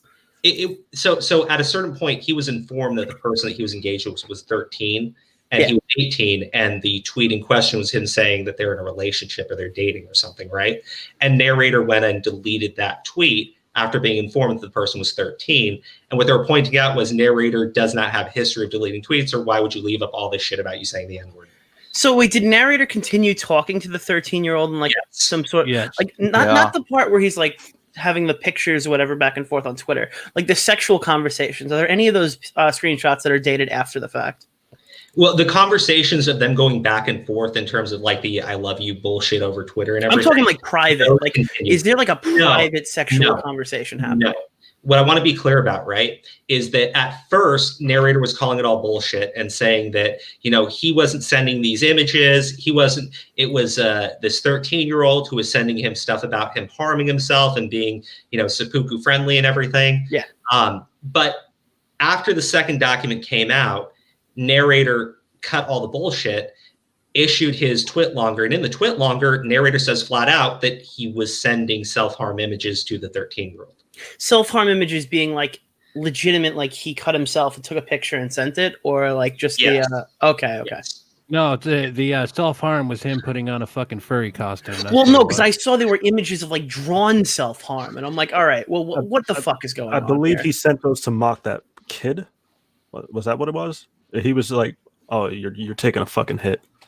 I well, thought okay, the kid sent it to him, and he said it was okay. Okay, so the thing is, narrator was sending them images of him harming himself and discussing his depression and his suicidal tendencies and everything. And the kid and him were engaging with it. You know, the kid's a lot younger, right? And the kid starts sending that stuff back to narrator, including those images, the art, and everything. Wasn't narrator also sending him pictures of him in women's underwear? Okay, that's different. That's something else too. Whoa! Yeah. Okay. I'll get into that. All right. Yeah, it's in the right. future. It's in the future. No, wait. Now that's all right. Two questions. One, is that private, or is that like he's sending that to the group chat? No. Okay. I'll explain the Alright. ass pictures in a second because that's a different story, but it happened around the same time, right? But the thing is, narrator in his twit longer, because that's probably the most relevant thing because it's narrator's own words, right? He says that, you know, this kid was an emotional drain on him, sending all this stuff, and, you know, he felt like they had to part ways because he was like making things were just becoming so much worse and everything. I can imagine. They don't sound like they're going that great as. But here's the thing, right? Later, when he blocked the kid, he tweeted out images of him blocking him, laughing about it, and then said it wasn't to start drama. He just found it funny as fuck, right? Mhm. Well, at the same time, saying the reason why he did it was because, oh, he's so depressed and everything, and you know, it's just such an. You get what I mean, right? It's a bullshit fucking statement from the guy, because clearly by his own actions, he thought it was fucking hilarious to put this kid on block. Mhm. Right now. Their relationship is weird. It's creepy, right? Unfortunately, you don't have DMs because the account from that Riley person, the 13-year-old, is old. It's been deleted, right? Yeah. So you really only have the public stuff being exchanged between the two. Narrator at first calls it false and lies, and then turns around and says, well, yeah, it's true, right? But it wasn't anything sexual, right? that's where you're at. He did send self-harm images of himself hurting himself, talking about suicide with a 13-year-old. Okay. Now, part of that's 2017. Part of it's when he's 18, when he's saying that they're dating, right? That's when he deletes that tweet when he's informed the person's 13, which is in January, and their relationship continues up until about April, right? Mm-hmm. Okay. Now the ass pictures, because that's That's okay. That's You're welcome. By the way, it makes me Do that so shit. happy to Thank know you this very guy's a much. fucking degenerate. Oh my god, I hate him so much, dude. so you already knew about narrator technically if you just dislike him so much. My last argument I had with him, I think, was on New Year's Eve when he was like dunking on Apollo Legend. Well, we found out that he was like, What the He had- fuck? Really? He fucking yeah, won? yeah, he did He that. went there? Yeah, oh, hard, dude. He's like, this guy That's faked it all the time. as well. I was like, Oh, wow. yeah, fuck Piece that of guy. fucking shit, dude. So the thing with the ass pictures, right? He had a 15-year-old fan. Now he's trying to say that this is something he did at 17. He was 18 at the time. Look, I'm not having an issue with a 3-year age gap, right? But these two were not in a relationship. This was just a fan of his. He said, hey, can I make a fan account of you? Like narrator talking to this 15-year-old. The guy says, yeah, sure, whatever. Narrator then takes a picture of his ass in women's underwear, makes an alt account using that person's Twitter account handle, but putting I love you in front of it, Mhm. right? And then for a day is replying to all of his tweets with that ass picture. What on public Twitter? He was Yeah. replying with Twitter, it. the image is public for everybody. Now, he deleted the account shortly afterwards because somebody was exposing him for it. They found out it was him. Yeah, he got caught. Because he Dude, did somebody's it gonna was say, a I know very that different ass. stream. Why would they send it? Why? Just He was pretending. By the He way, was Crow- posing as a fan account. Crow, Yeah. I want to fucking thank you for showing me that image in the first place because You got it, I right? can't unsee I'm gonna it. thank you for not showing it to me. Well, you're not missing out on much, but Crow can eat a fucking bag of dicks for that. Don't look at the second Google Doc because it's all over. Dude, I remember. That's okay. I Augie super sent me chatted. Ethan Ralph's sex tape, so Oh. Say- Did you see that? Oh my god. Okay. We have a stream up, right? Where we play the audio from the sex tape. No. Yeah, Yeah. he did. It's over. It's Traumatize over. people enough, Crow. Knock it off. I'm sorry. Okay, I like clowning on that guy. All right, here's the thing, right? So this 15-year-old gets contacted by the person trying to expose him and everything, and narrator goes to the 15-year-old begging him, right, to say that it wasn't inappropriate. He was totally okay with everything, right? And the kid's 15, just goes, whatever. I don't want to be involved in any drama. So he said, yeah, I was okay with it, right? Mm-hmm. And those messages have actually been leaked in the second Google Doc where narrator's begging them to say that he's okay with everything, right?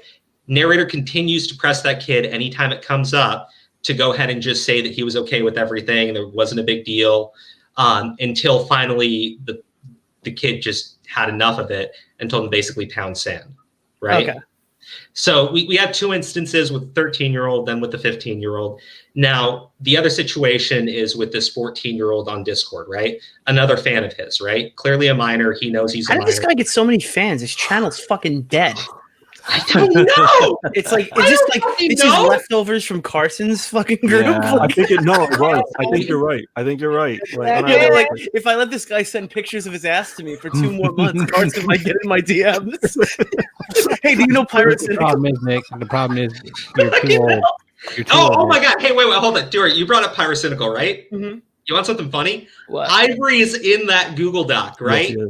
Making accusations about how inappropriate fucking narrator was. Mm-hmm. Ivory's in that Google Doc. Really? Yes, What? yes. I was surprised too. I was like, wait, is that Ivory's avatar? And then Yeah. someone actually went and looked it up and found those tweets were from Ivory. It's been confirmed. Yeah, his You name. know, So is the dude, in question, there. funny, the question is though too was Ivory chasing the wrong cloud? Shut up. The funny shit that I had recently that I saw with Ivory is that I was looking into another situation that Alex butchered. And apparently Alex came out and defended Ivory Rasmus because his boyfriend at the time catfished him. Oof. Really, this is recent. Is this fucking recent? This whole community is so fucking degenerate. No, this is like 4 years ago. Oh, okay. Jesus Christ. Fucking boyfriend. So essentially, here's what we have from the first from from both those Google Docs right now. We have the 15-year-old, we have the 13-year-old, right? Then we go on to the 14-year-old, the Discord stuff, right? Because I saw your tweet about it saying, like, why wouldn't somebody ban I have to know who the fuck are all those other people in that Discord server? Like, are there any adults in there who are just like, Well, you know it's what? Yeah, right- this makes a lot of sense. fine. Let's make a new room here so he can just keep posting his porn in there. It's like what's a 15-year-old server, dude? What the fuck?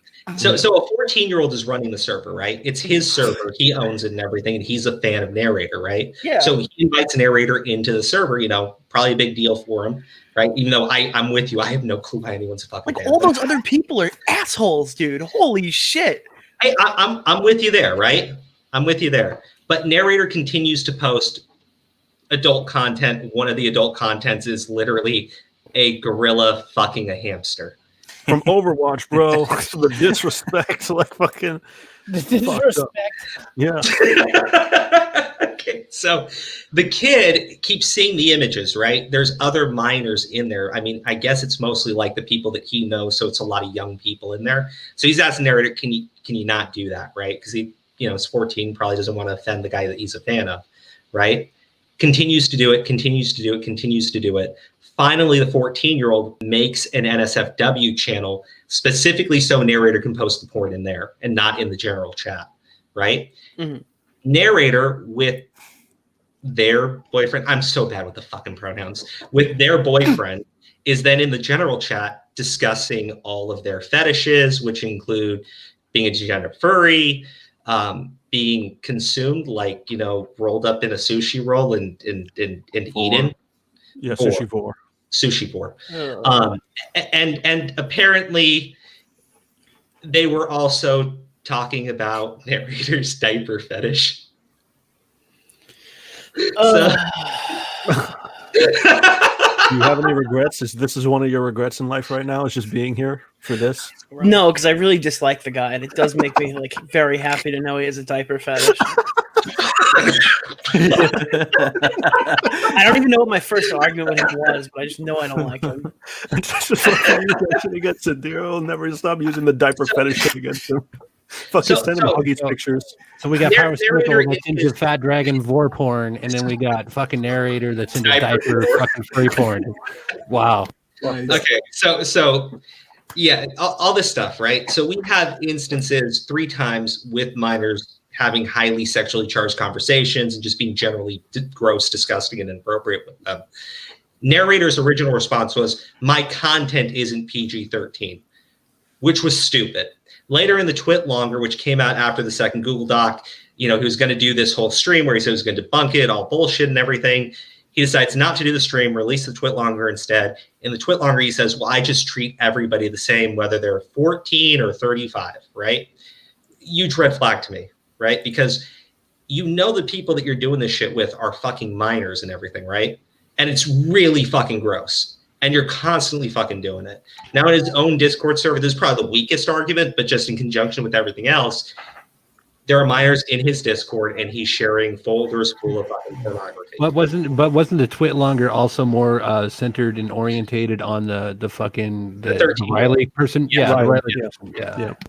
But he goes on to confirm the things that Riley was saying about him, while downplaying a lot of it, and then later on going on to basically blame Riley, say, well, the reason why we had to end things and our close super duper friendship was because of Riley's inappropriate behavior. It was a really hard thing for me. But, you know, as we've already seen, he was tweeting out about how fucking funny he thought it was to block him. And then he also pulled one out of the mini lad playbook. Oh, the whole, you know, I'm super depressed and everything. Yes. Yeah. Mini lad playbook. That's like the fucking oldest play in like the history of YouTube. You know, I'm in a bad headspace, guys. That's why I was doing the things that I did. That's literally like a go-to. That's why I like diapers. You know, they cheer me up when I'm in my bad headspace. Yeah, dude, I get Huggies, dude, because my dad never hugged me. It's actually like everything that depends, bro. Depends. I can always depend on that. Like, depends. When I'm depressed, I'm gonna put on my furry costume, hop in my car, drive 50 miles down the road, and hit every fucking elderly lady on the way. So. But like everything that he's been accused of, right? He's basically said it's all lies, all bullshit. Then goes on to basically confirm the majority of it. or just not acknowledge anything else beyond that in that tweet longer, right? And you can see based on, he talks about how, this is stuff he did years ago and he's changed, except for the fact that he talks about how he used to be a clout chaser and everything, and how he wanted to make himself the spotlight of everything. He's getting right into the real issues, right? Like, Yeah. He's really addressing the points. I pointed out, like, dude, when that Call Me Carson thing dropped, you go on to make an hour-long video about what a terrible person Call Me Carson is and how he's abused you. Like, I swear to God, I thought fucking narrator was a victim of Call Me Carson based on the fucking crocodile tears in that hour-long video. The title was "He Ruined My Fucking Life," dude. It was so stupid. Crow, at the same time, didn't you pound that shit for about a fucking week? Yeah. I mean, dude, I was like, I don't like fucking hypocrisy, right? So when I find out that fucking he's going on about what a terrible person fucking Call Me Carson is for having a relationship nobody takes issues with, right? 17 and 19, right? And apparently this girl's going on fucking 18. So I'm like, we're talking about like less than a 2-year fucking age gap, right? He's going on about all this shit. Meanwhile, he's having these gross fucking sexual conversations with a ton of fucking minors. Well, you don't like people being falsely accused generally, right? Because I stand with big shit. Yeah, that's basically how it all started. Yeah. Speaking of which, I mean, why is that the fucking staple of the commentary community? Basically saying that somebody has a disagreement, we're going to label you as a pedo until it's actually proven. See, I saw a lot of that shit in 2018 from IBS. Like a lot of the people over in that group, it's just they still do it, bro. Yeah, but that was like where it was secluded to. It's like, oh, you don't like what I have to say? Well, you fuck kids, and that was always like the big thing over there. That shit didn't really happen. I think 2019 was a big year for pedophile allegations because before then, how many false pedophile allegations did we really have? Everyone kind of just went with them. So I'm gonna kind of throw you under the pressure there, Nick. For instance, I mean the Goon Squad. I know that you associate with certain individuals and certain people and everything like that, but it seems to be a pretty common theme. I mean, if it started in the IBS, how come it drained into your little group and your circle of people? Did it drain into my specific group? Because I'm citing like pro Jared. I'm citing like James Charles. Those are out of my range. You know what? Actually, I think you just made the perfect fucking bridge. I think it's when Medicare started covering the pro Jared situation. Oh, I think that kind of brought over a lot of those guys into like. No, that's fair. That's fair. I mean, it also kind of bled into the Goon Squad. I mean, you guys still call yourself that, right? Well, not really. I'm confused. Like, which one are you addressing? I mean, which one are you? Okay, I'm talking about like with Edwin, Shannon, not so much maybe Augie or Bo Blacks, but kind of like Repsion, all these other people. There seems to be a pretty common theme that everybody's got an allegation. Somebody's going to be painted as a pedo. We're going to do a top-notch Scooby-Doo investigation, and it just backfires like a motherfucker. I'm really not. Can you cite a specific situation? Let's see. I'm genuinely not trying to walk around the question. I don't know. No. I mean, Pyrocynical is definitely one of them. I know that there's some affiliation with Keemstar in that. Let's see. Pyrocynical specifically was Turkey Tom's thing. Let me run you through what my involvement with the whole Pyrocynical thing from what I knew from behind the scenes. Perfect. For the most part, everyone kept asking me about Turkey Tom's first video, and I hadn't. That was like one of the ones I skipped, and then I ended up watching it later, and people kept asking about it on stream. To this day, I still think the first video is pretty good. I think the second video, for the most part, was pretty good. I think you can absolutely critique the shit out of that guy for not asking a kid's age. It's my critique of Pro Jared, to be honest. It's still my critique of Pro Jared.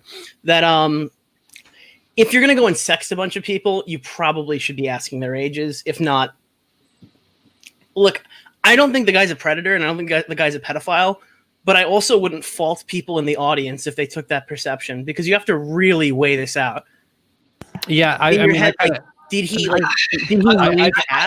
gotta ask you, Diora, right? Yeah.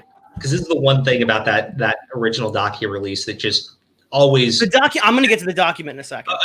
I have to ask you this first though, right? In that document, right, it's a response to his Reddit post where he's saying which is an accusation of grooming, right? And Turkey Tom titles the document "Proving Pyrocynical's Guilt, Debunking Every Defense," right? Now, I understand at the very end, he goes on to say, No, I actually have since taken back part of what I said about Tom's document after I read a certain paragraph, and I can tell you exactly which one it was. But all right, so I'm strictly talking about the videos. In my opinion, I think where Pyro loses and where Pyro takes a big chunk of credibility damage, or at least should have, if it was handled correctly, is the part where he didn't ask the age.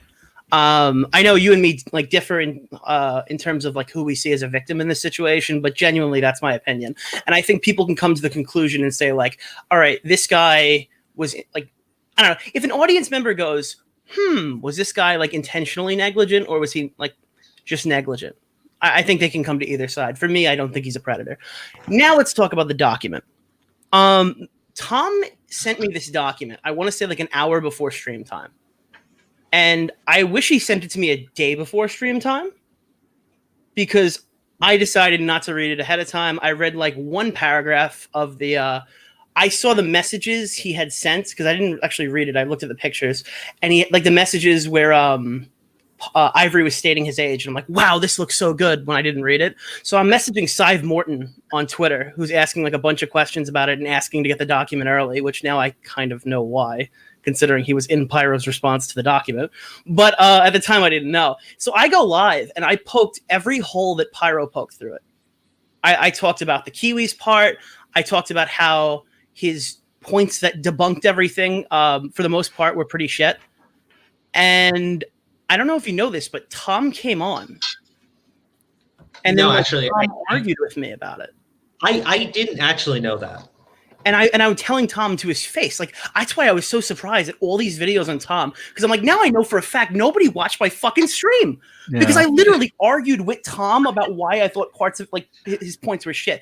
We had a discussion on the Kiwis part, for sure, is definitely on there. Is me and Willie Mac telling him that whole paragraph sucks.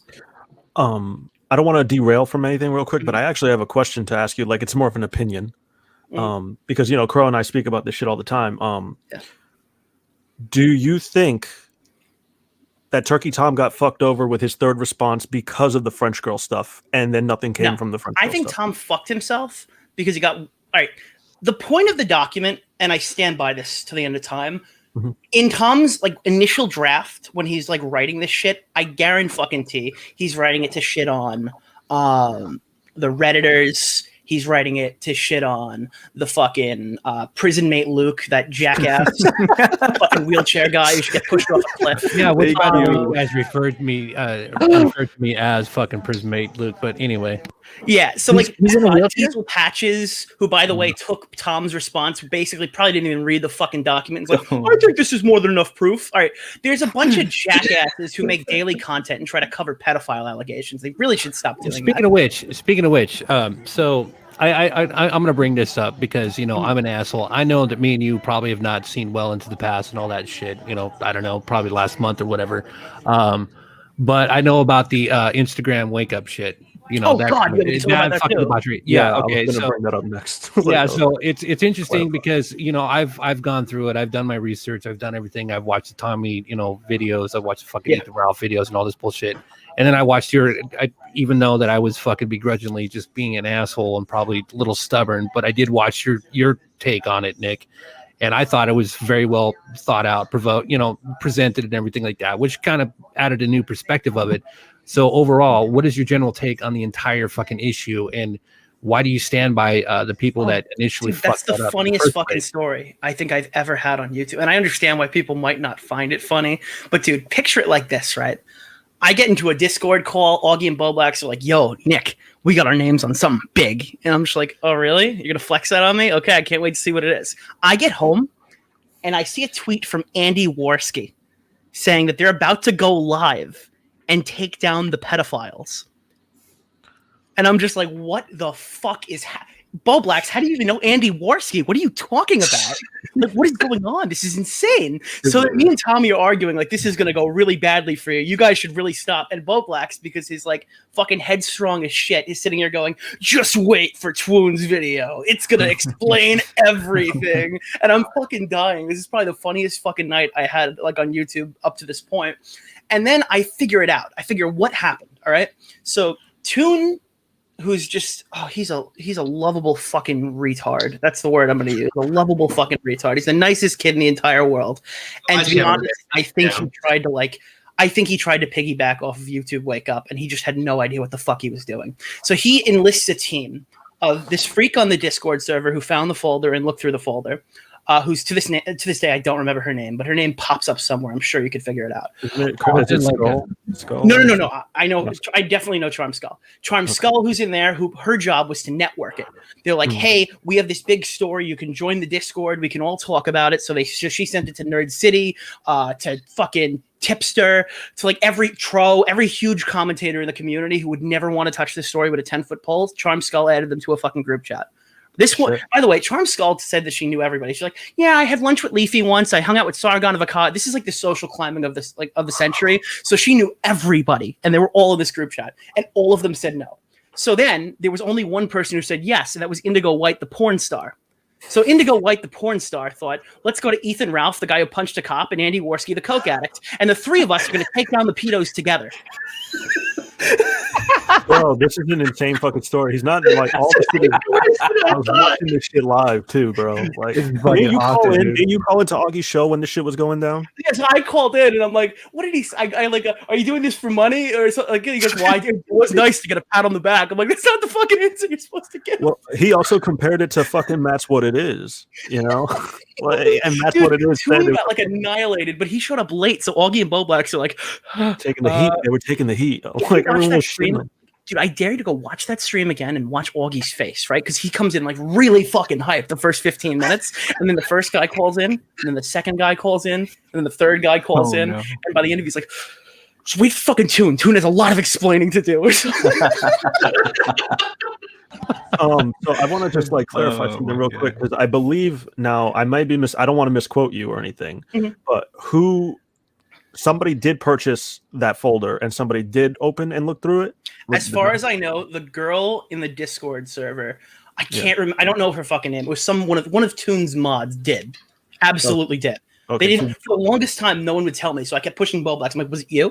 Was it you? He's like, I'm not saying who it was. I'm not saying who it was. Augie, do you know? Well, apparently Augie wasn't even in there. He was just promoting it or something like that. He was added it like the last second. I'm like, Toon, did you open the fucking folder? Because I didn't open the folder, but I'm not going to tell you who opened the folder. And then somebody finally blabbed after I was putting too much pressure on them. It was some girl in the Discord server. I see. Somebody's like, Worski, oh, yes, he did open it on stream. Like, I remember that. Yeah, that I still haven't seen the whole stream, but I linked to it. It was called like Andy Worski and Ethan Ralph hunt pedophiles or something. It was so funny. Yeah, no, I watched it. It was fucking embarrassing, man, because they're all laughing and joking about the shit. I'm like, wow, this is fucking cringe as hell. So they got the computers taken for that stream, didn't they? I have no fucking idea. I thought they got a knock on their door shortly after. I thought they were on the move or something, and like yeah. Shit. The icing on the cake would be if you said that Chris Hansen showed up.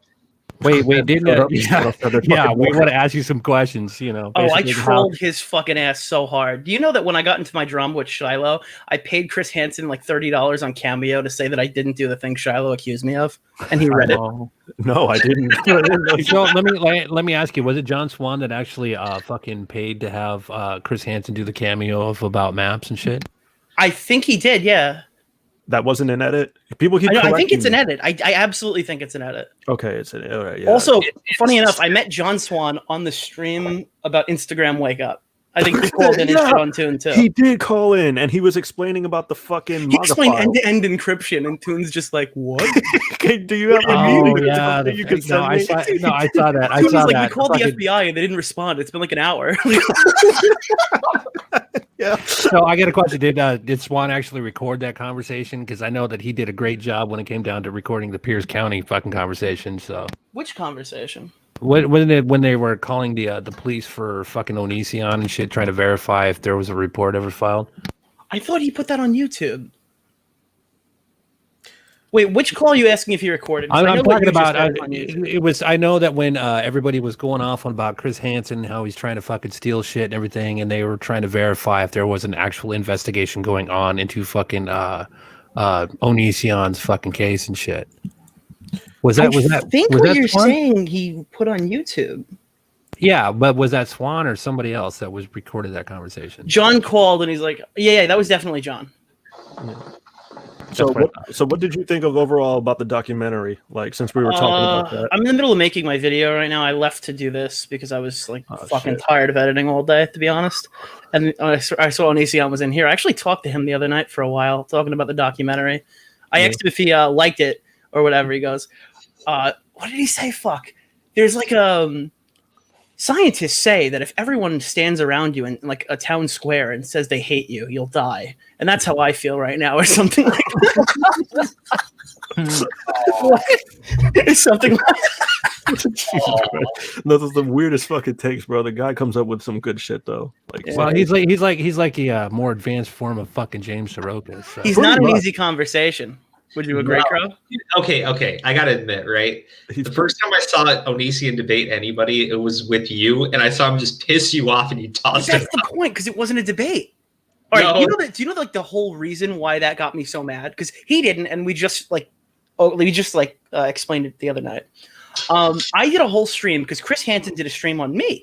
And like John and Augie saying that we're re-victimizers and we're making these girls relive their trauma. Irony. And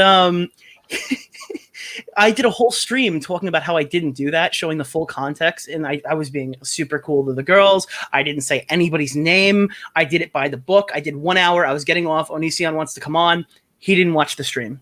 He got on there and he was talking about Shiloh's weight and all this. And I'm just like, holy shit, you're blowing everything up. This was like the perfect stream to explain what happened with Chris Hansen. And he just got on there and just started bashing the girls. And I'm like, no, please, not tonight. This is not an interview. That's not. I mean, like he did the same thing on here, right? Yeah. But like, I mean, dude, he's not an easy conversation. But like at a certain point, that's why you start calling him a fucking prostitute. No, like that's what I'm saying. Like, and the thing is, like, he speaks a lot. And like he says a lot of things, so like you got to like unpack everything he says, and I'm like, I don't know if he does that on purpose or not. He absolutely does it on purpose. You know, I mean, like when the whole thing about that iPad, right?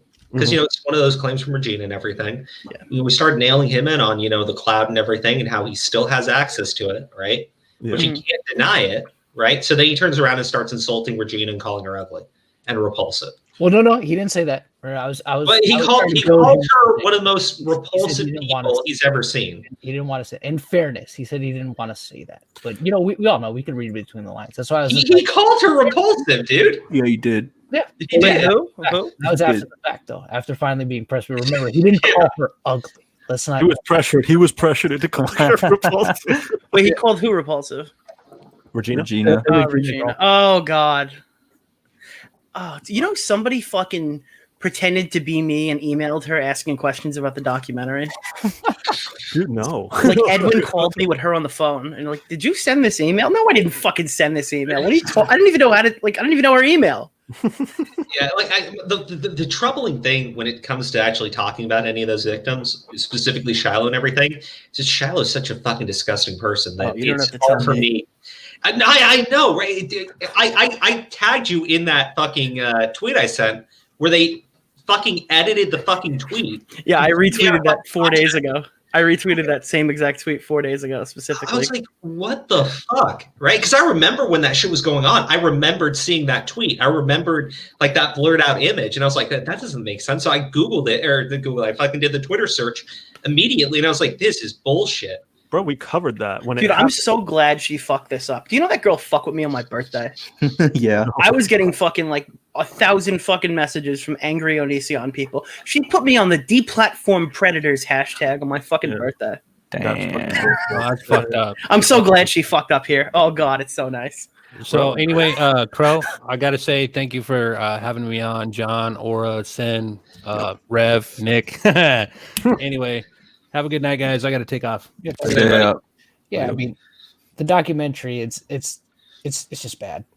It's a bad documentary. It's just bro, like, we spoke about it. It's just, you and I had been talking about this shit for days, that they serve their own fucking narrative. You know what I mean? And that's the thing, and no amount of vetting is ever going to absolve the freaking dude, this is the classic don't talk to journalists. Yeah. It is. Well, the thing is, considering who is a part of it, the Steven Asarch guy, that dude he's a bad faith actor, man. And do you know he was actually watching our stream? And he took our thumbnail and made it his yeah, on I Twitter. made that fucking thumbnail. That was He funny. took it. I'm in his profile picture. No, what was even better, like I think it was Colton, right? Colton reached out to him. So he had a conversation with Colton, and I guess Steven's like, so why do these guys not like me? And so Colton told him, it's because you're trying to like fucking attack YouTube, right? You're trying to start another adpocalypse. You're trying this shit again. This guy went to bat for Carlos Maza. Yeah. No, but he was pushing that shit with Carlos Maza too. Yeah, but that's the thing. He denied fucking doing it, right? He denied that was the point at all. And then for 7 fucking minutes in that documentary, it's just a straight shot at YouTube talking about how YouTube needs to change the rules. YouTube needs to enforce things. YouTube needs to put these fucking. I'm like, dude, it's so fucking blatantly obvious. It was in the first episode for a bit, it was in the second episode for a bit, and then 7 fucking minutes straight of just attacking. How about that bitch lawyer? Holy shit. We're 25 years behind. Oh my god. It made for a good cut in my video, but yeah. No, man, fucking Asarch, man. Like I don't know. What is it? He said that he was being sarcastic in episode 1. He hung around with us, came to all the live streams, palled around saying, "Oh, Chris Hansen sucks so much," blah blah blah blah blah. And then all of a sudden, he's like the fucking executive producer. Imagine my shock when I found out in November or some shit. He's a fucking weasel. December. He's a fucking weasel, straight up. Because didn't he try to fuck over Ruben and Langdon as well? Yes, he did. That's the biggest issue I take with Dude, Ruben Langdon's like one of the nicest fucking guys you'll ever meet. Right? One of the chillest dudes, bro. Fucking dudes. And he writes a goddamn hit piece on the guy, then reaches out to him for a comment, right? And Ruben says, look, we can talk about anything. I just don't want to discuss this one situation, which isn't even what you're fucking writing my hit piece on, right? Well, and he goes and just fucking blows him off. Other things. Yeah, no, well, he focused on that. He hyper-focused on that. And his stance in that, and then had the audacity to hit him up after the fact, after he had already written the smear piece on him. Then he hits him up for comment, and Ruben's like, no. Nick, do you know who Ruben Langdon is? I do not. He is voice actor for Dante in the Devil May Cry games. Oh, okay. Parts 3, 4, and 5. He's the guy that does Dante's voice. Yeah, that's him. But more to the point, if you ever want anything about like aliens and shit, Ruben Langdon is the man for it. Yeah, he's a cool guy. And the thing is, he just came on a stream that I was on with Flash, Yellow Flash, and Hero Hey, and we were talking about a situation, and he just completely misrepresented. He was referencing my stream with him. Never contact me. Not that he needed to. I wouldn't have cared if he did either way, but he didn't contact Ruben until after the fact. You know what I mean? Yeah. He put the piece on him. Like, oh, you got a comment for me? It's fucked up. And he did the same thing. He even, that dude tried to infer that Amazing Lucas was like an alt-right YouTuber. I'm like, whoa, what? He called him a white supremacist. No, he called him an alt-right YouTuber. Not white supremacist. He called him. I mean, come on, like. I hate that shit, right? Because like, what's alt-right? It's fucking Nazis and shit. I've never heard alt-right uses a good. Well, actually, I should rephrase that. I haven't heard alt-right uses a good term for like 4 years. Yeah, but it's just dumb stuff like that. He's always had an agenda, and that's the thing. It really comes across in that third part. Crow, Colton is speaking to you. I don't know. Wait, what he's talking about. Crow, please tell him about Steven commenting on my Minecraft stream. Oh, okay. I think it was Steven Asarch. Colton, you can correct me if I'm wrong. He was commenting on a Minecraft stream that Colton was doing. What? Yeah. No, it was fucking weird, right? Because I'm like, why is Steven Asarch talking with Colton, right? Because and it turns out that he's like talking about our fucking stream and everything. I'm like, dude. And the thing is, like, I was like, told me about you guys. No, I told Colton, hey, why don't you ask him if he's willing to actually come on and talk to us, right? And the dude's like, no. I was like, fuck, man. You're such a pussy. You actually went to Colton's stream to talk about us, right? You're clearly watching our fucking streams and shit. I asked Colton, hey, just ask the guy if he actually wants to come on and have a conversation, right? And he pussies the fuck out. Like, dude, what the fuck? Dude, all right. So I was giving this guy the benefit of the doubt. After the first one, I'm like, all right, what the fuck, bro? And he wrote me back saying, because I actually talked shit about him on a couple streams before this, but I gave him the benefit of the doubt because he said, like, this isn't what I wanted. I didn't expect to be clipped out of context, blah, blah, blah, blah. He goes, the other episodes won't be like this, da, da, da, da, da. And then all of a sudden, the fucking next episode, all the girls are on the screen, like, blurred out. I'm like, are you fucking kidding me? I need a comment now. And he's like, I didn't know. What are you executive producer of? Fucking, are you the community manager? Like, Jesus, what the fuck? Man, he was an executive producer and consultant on it, so I mean, he had input. You know, I mean, he could say, or at least presumably, he had input, no matter what he says. And the thing is, I mean, who knows? Maybe it's within the realm of possibility that maybe the executive producer title was just a gimme, right? That maybe he didn't have any kind of input, but I doubt that. I mean, he had a large part in all three of those parts. Well, dude, let's pretend he didn't, right? Let's pretend he didn't know anything. And it was strictly so he could put executive producer of this TV show on his resume. It's a good fucking resume you have now. You have fired from fucking Newsweek and this documentary. Good luck getting a job, asshole. Right. You have this to cite now. Oh, yeah, I did the Onision documentary. The what? The what? Excuse me? What is that? It's like that one with the Tiger King, but significantly less scared. I've got to say though, right? You know, because let's be honest, right? These before Trump and everything, right? A lot of these journalists would just tag on to fucking stupid shit, right? And they used to write article after article after article. And it still kind of did, right? About YouTube and YouTubers. And I think the Washington Post literally ran a fucking crusade against PewDiePie for the longest time, right? I get like tagged in these articles sometimes. I see my name pop up like as like the tweet they're quoting. Well, yeah, but what I'm saying is like, I think that he's hoping that somebody writes a fucking article about his trash fucking documentary. Well, they are. They're saying it's really bad. I saw one that was like the controversy of the documentary outweighs the impact or something. Oh gosh, who wrote that? I don't know. I actually just got reached out by another journalist who didn't get back to me. You know, but if it was him under a fucking. They're making more. Wait, what? There's like another article. I think there's one coming out from what is this? Insider. Oh gosh, I gotta read that on stream or do a video. That just sounds too funny. A video about it. Yeah. Well, honestly, actually, Laura, we need to do something though. What do you mean? We had to change the thumbnail and the title for this stream because we did not discuss the documentary. I was gonna say, I was about to bring up the ending. I was like, I think it's bullshit how they like. What is it? That predators run around online and shit, and they're talking about YouTube doesn't do anything. I was like, but they don't cite anything, like wait, hold on. I wanted to highlight this, right? Yeah. Oh gosh, there's so much shit in here. Oh, okay. I did want to bring this up, right? And it's a good thing we have Diorio in here for it, right? There's a part with Augie, right, and Keemstar. That bullshit, yeah. Dude, this was fucked up. This was really fucked up. Representative. They play their clips, right? As if they're defending fucking Onision. I'm like, no, they stated something that's objectively fucking true. Well, there's another screenshot in there that the FBI says they haven't launched an investigation or something because there's a lack of evidence. So, like, is the FBI fucking Onision's biggest fan too?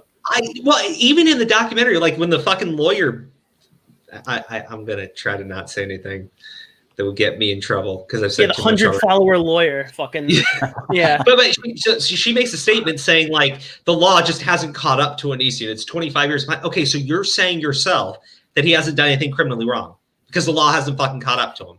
There was one that was like she said something like the biggest predator, like a predator in the open light or whatever.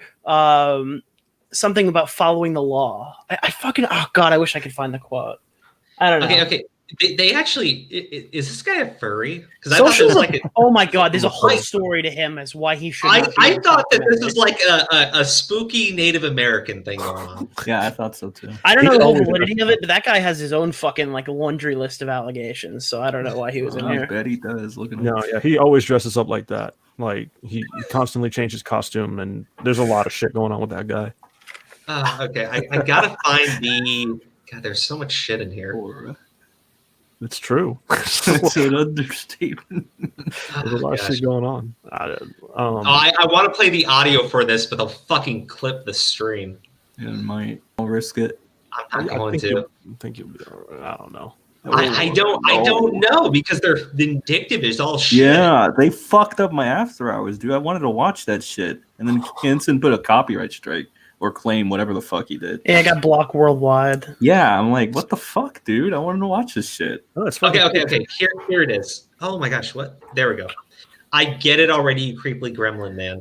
The amount of content uploaded to YouTube increases every year.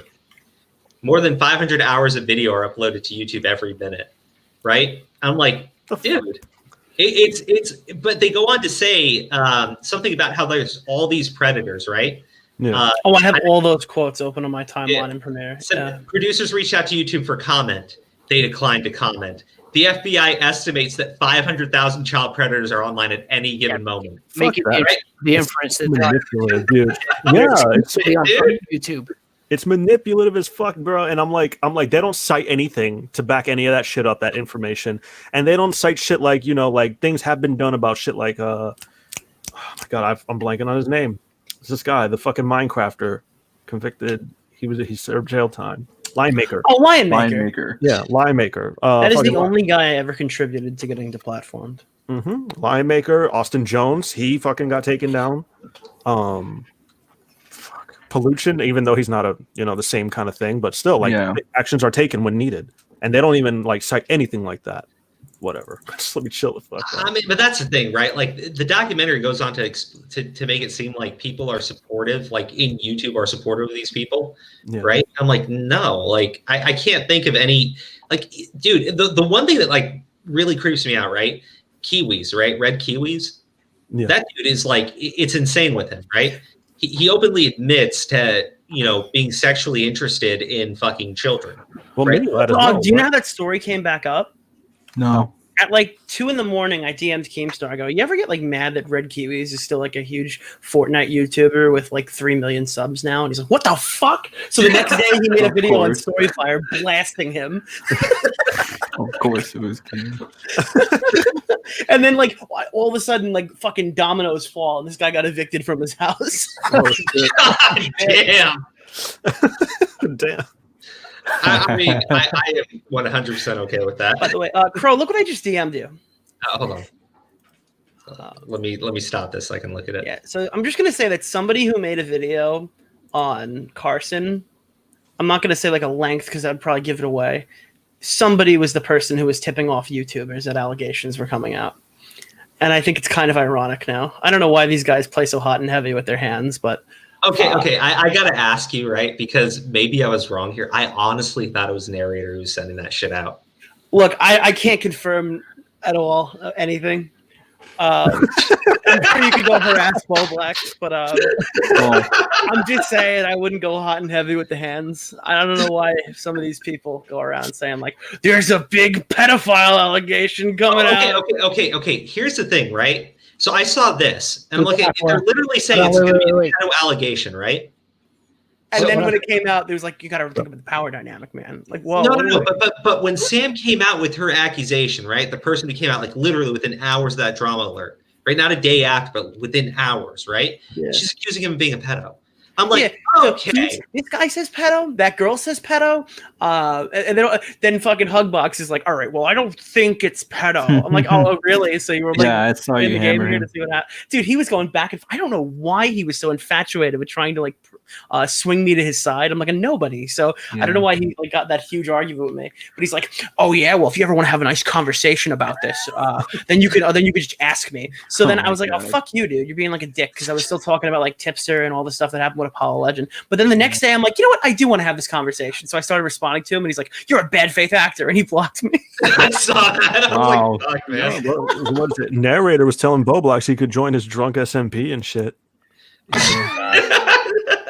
Okay. Look, the thing with like Noah Hugbox, right? I thought it was so fucking dishonest, right? You had Jay Schlatt and you had Slimesicle, right? And both people said, flat out, that the people were 17, and you had fucking Noah and Travis or whoever going on Drama Alert. That's what I was saying to him. That, like, when they get asked, they're like, I don't think you ever told us. And you like Keemstar framing it like these kids in the Minecraft community need to know what, bro? That their 17-year-old sister's in danger from Call Me Carson, bro? Dude, you're fucking staging this like this 13 and 14-year-olds. That's so disingenuous. No, and then later on, because he didn't do it in that episode of Drama Alert, but then later on Twitter he clarifies, he's like, Carson's not a pedo, and he's like, but he's got CP, and then just fucking dips out. You know? Yeah, it's they started actually, looking at that. After that Twitter video, right? Yeah. Again, Sam updates her Twitter thread and goes, after watching Keemstar's latest video, I was wrong to use the term pedo. I was like, oh my God. I was like, I'm just letting y'all know I'm gonna wait for Keemstar's next video to know what to think and tweet on here. Dude, everybody's fucking groomed, dude. Grooming and gaslighting are the two words that no fucking YouTuber knows the definition of. Hold on. So do you know the situation with someone called Exploshi? No. Okay. This is the funniest fucking cancellation attempt I have ever fucking seen in my entire life. Hold on, I gotta pull it up on screen because you're not gonna fucking believe me if I tell you. Hold on. Oh, your chat's asking where's the French girl. I don't know. She was begging for that interview to come out. I don't know why it's not out. I don't know. I gotta find this shit. I wasn't the one who talked to her, but I talked to people who talked to her, and she was begging for it to come out. Yep. Oh well. So who is the? I probably shouldn't answer that. I genuinely have no fucking idea. All right, here's the deal. I was going to get to this before when we were talking about Tom. As soon as that document came out and Pyro put his response out, I'm like, all right, Keem goes, hey, you want to get in a call? I go, hey, no. Actually, you all should leave me the fuck alone. How's that? I don't want to know anything. And then I heard that immediately that call went like crazy or whatever, and Diesel Patches blew it all up. And I'm like, thank God I wasn't there, dude. And then fucking Stan accused me of being in that fucking call. And then I found out that the fucking 5-follower guy Lynad on Twitter was in that call, so he could fucking explain that I wasn't in the call. It's just like I wanted nothing to do with that shit, dog. They're like, hey, well, we know about this. I'm like, good. I don't want to know about it. Leave me alone. What is the document? I'm like, leave me alone. I don't want to know about anything. Leave me alone. Yeah, well, because it's my opinion. I was like, I think it was fucked up, that Tom had it set up because of the call and shit. Had it framed, that there's the French girl and then stuff is going to come out, and Keemstar just slept on it and never fucking did anything with it. And I was like, that's really shit. I think that Tom is probably just as surprised as you are. Yeah, no, is that right? That's what I'm saying. I feel like that's such a fucked up thing because he had it ready to go. It's like he lined it up for Keem, and Keem's like, get fucked. Well, the thing is, he finished up his video saying that, right? He finished up the video saying that, and then he says, this situation isn't over. And then Keem puts on Twitter that he talked to the French girl, so, Tom's not lying, and then nothing. Ghost, gone. And then, you have Tom's video, and the ending is, the cliffhanger to Keem's interview, and then I feel like Keem fucked him over, but that's just my opinion. No, Keem fucks everybody over, dude. Okay, all right. So at least it's fair for me to say. If said nothing sexual happened with the French girl, I can confirm that nothing sexual happened with the French girl. I believe Keem said it a couple times as well. Yeah, I think they were only dating for 2 weeks. Yeah. I did that. I didn't know, but I was like, I just feel like that shit's so unfair to Tom. Honestly, when I read through that stuff with the French girl and everything, I read through those messages. I'm just like, it sounds like he's just. This is where our argument started. This was the one. This is where our argument started. It was over the French girl stuff. Yeah, that's where this argument started. Because what I was trying to say. I'm remembering this all. It's just fucking coming back to me now. All right. What I was trying to say is that this guy is clearly lying. In terms of I'm talking about his apology to Ivory. I don't think his apology was very genuine to Ivory, and I don't think a lot of people care about it. But I mean, it did throw me off that he's like, yeah, fuck this kid or whatever in his document. And then the next week he's like, I did realize that I did something wrong with Ivory, because he has a huge established past of walking everything back. Did you see the 2016 video he made on Keemstar? Yes, I saw it. Point one is, Keemstar doxed me, but his face was public on 3 other channels. His second point was that Keemstar accused me of being a furry, which he abso-fucking-lutely was. And the third one is Keemstar accused me of being involved with an alleged underage French girl. And he said the girl was a legend. All right, now 3 days later, the tweets start leaking because the girl's friend or whatever hacked their fucking phone or whatever and put them out. I don't know how it happened, but they're real messages.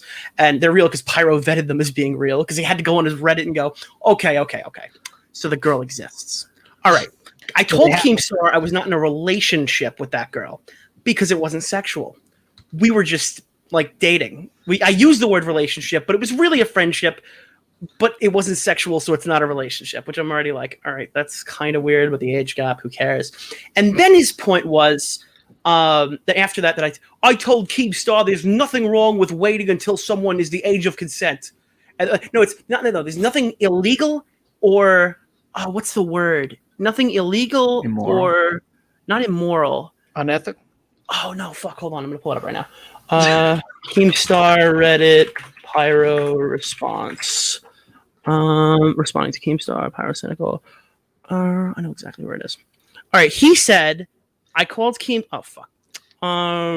Wait, can you do it in his voice though? Yeah. I then called Keemstar out on Twitter saying there's nothing illegal or incriminating with waiting until the age of consent. I even said that, like, all right, he can walk that back now and go, that was a stupid fucking thing I said. But to say that there's nothing incriminating with waiting until the age of consent in like an allegation that you're talking to a minor is such a fucking stupid thing to say. So I'm like, all right, so he lied about everything in that video, and then he got caught on one point and had to walk it back. He goes on the thing and he starts talking about Ivory, about how he lied about his age and all this stuff that's basically unfounded. It's based off some dude's random Twitter thread. And then after that, after he gets like pressure that like he did something wrong to the kid, he goes, all right, I'd like to apologize to Ivory. Things did happen that were wrong. Like, that's just what he does. Because whenever you catch him on a point, he'll like walk it back to a safer spot. So I don't necessarily think that makes him a fucking pedophile or it makes all the allegations true. I'm just acknowledging that he's an unreliable narrator. And I'm not going to disagree with you on that one, right? I think the guy is creepy, right? It's just I could understand, when Ivory is saying that he was groomed, right? I could totally understand why his Reddit response is basically kind of coming across as like, "Fuck this kid." And I was like, every fucking kid who says groomed drives me nuts. It makes it so hard to defend. Okay. Hold on. I got to read through this thread with you because you're going to love it. All right. Exploshi's inappropriate involvement with minors on Discord, a thread. Exploshi, I like 17. Name is Explosed. Yeah, Explosed. So stupid. Exploshi, 17. First exchanges with the main victim, known as B, 14. In April 2017, private Discord server. Conversation quickly turned weird. Exploshi calling it pet names like Twink. Important to note, Exploshi is in a separate romantic relationship through all of this. And it goes on, continue. Exploshi's constant flirting caused V to develop a crush on her, giving V the wrong idea. Exploshi made it clear she did not want to pursue a relationship with V. Explained that she flirts with all her friends. Well. Okay, so what the fuck? So this person is being exposed, right? For at 17 flirting with 14-year-old and not wanting to have a relationship with them. Here's the deal. All right. That's a crazy one. But there's like it's not going to top the 30-year-old who said she was groomed this week. I'm sorry. I'm sorry, who?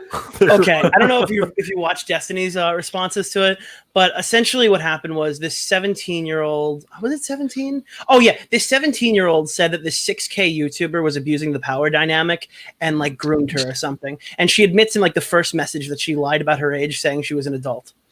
And then people were laughing hysterically at that one. And then this 30-year-old, I believe they, them is the right pronoun for her. Fuck yeah. I just literally fucked up the pronoun in the same sense. I'm bad at this. It's easier to ask forgiveness than it is to fucking remember. Yeah. So like this 30-year-old person is saying that like they were groomed too. And then like they made an entire response to Destiny saying how he was like making it harder for victims or something like that. I don't even know how to react on that shit. Dude, I'm telling you right now, it's like 2021 is going to be one insane fucking year. Everybody wants to expose everyone else. Everyone is groomed. Bro, there's kids canceling kids. Like that's the Explosion shit. They're all fucking kids and they're trying to cancel each other. Man, I don't know. Chat wants me to answer for everything my friends have ever done. You guys want to talk about Pie Man? Okay, wait, Diorio, can you get John Swan to unblock me on Twitter? Maybe. I can talk to him. He got pissy because I did a video talking about the Pie Man thing, right? And look, I'm not gonna say you need to fucking speak up on what he did, right? But look, I did a video on it because I thought it was fucking weird, right? the kid's 15, the person's 12. Yeah, I mean, I get it, right? But they're sitting there saying like, you can never come back from it. This is going to destroy your life. I agree. John was going like, this is fucking crazy. This is fucking weird. I think I put a Twitter thread out that day going like, I'm not going to call this fucking kid a pedophile. You know what's wrong with this kid? Yeah. This kid's been on Discord for far too fucking long. He has no idea how to interact with people. The fact that he's having this adverse response to just talking to one female ever. This kid's gone on record to say he doesn't talk to girls. Okay, this guy knows nobody his own age. He literally sits on the internet and talks to guys. His biggest accomplishment was being in a Leafy video. All right, that's no fucking childhood to have. I'm being mean, and I think you can be mean to people online. I think that's totally fine. I don't care if they're kids. Look, and I got like, no issues with that because he even says like, I'm not getting off the internet. I don't need to get off the internet. I don't need friends. And I'm like, dude. Yeah, I feel bad for the kid, but it's like, God, the parents need to step in and give them the amount of time he can be on the computer. I feel so bad for kids like that because there are so many kids growing up these days. Like, I'm glad I got to go all the way through fucking college, and then I got involved in the stupid YouTube shit, so I had like a normal like upbringing. These kids are fucking weird. They're weird talking to these YouTubers. Like, here's the deal. If all of your friends are like fucking 25 years old when you're 14, you have like a huge issue going on. And that's a lot of this community. Yeah, that's true.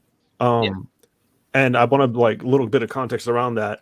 I don't know who the hell popped into your stream. It may have been A-Star who showed up. Oh my God, that fucking clip is I literally took that stream down, and I was so annoyed when all that was happening. I went back and I got it because I took the stream down because my friends are super cringe and they were getting like extremely heated over a fucking tier list, and I'm like, this is really embarrassing, so it's gonna stay down. But I saw that one clip. I'm like, hey, this guy's funny. He makes really bad songs. He's like, yeah, I'd put him in the S tier if he wasn't a pedophile. And I'm like, what the fuck are you talking? This is fearless, dude. Can you be a pedophile tomorrow, bro? What the fuck is going on? What? Get out of here. It was intense. It was intense. Oh my gosh. I remember when Sen did a tier list. Yeah, I did a tier list one time.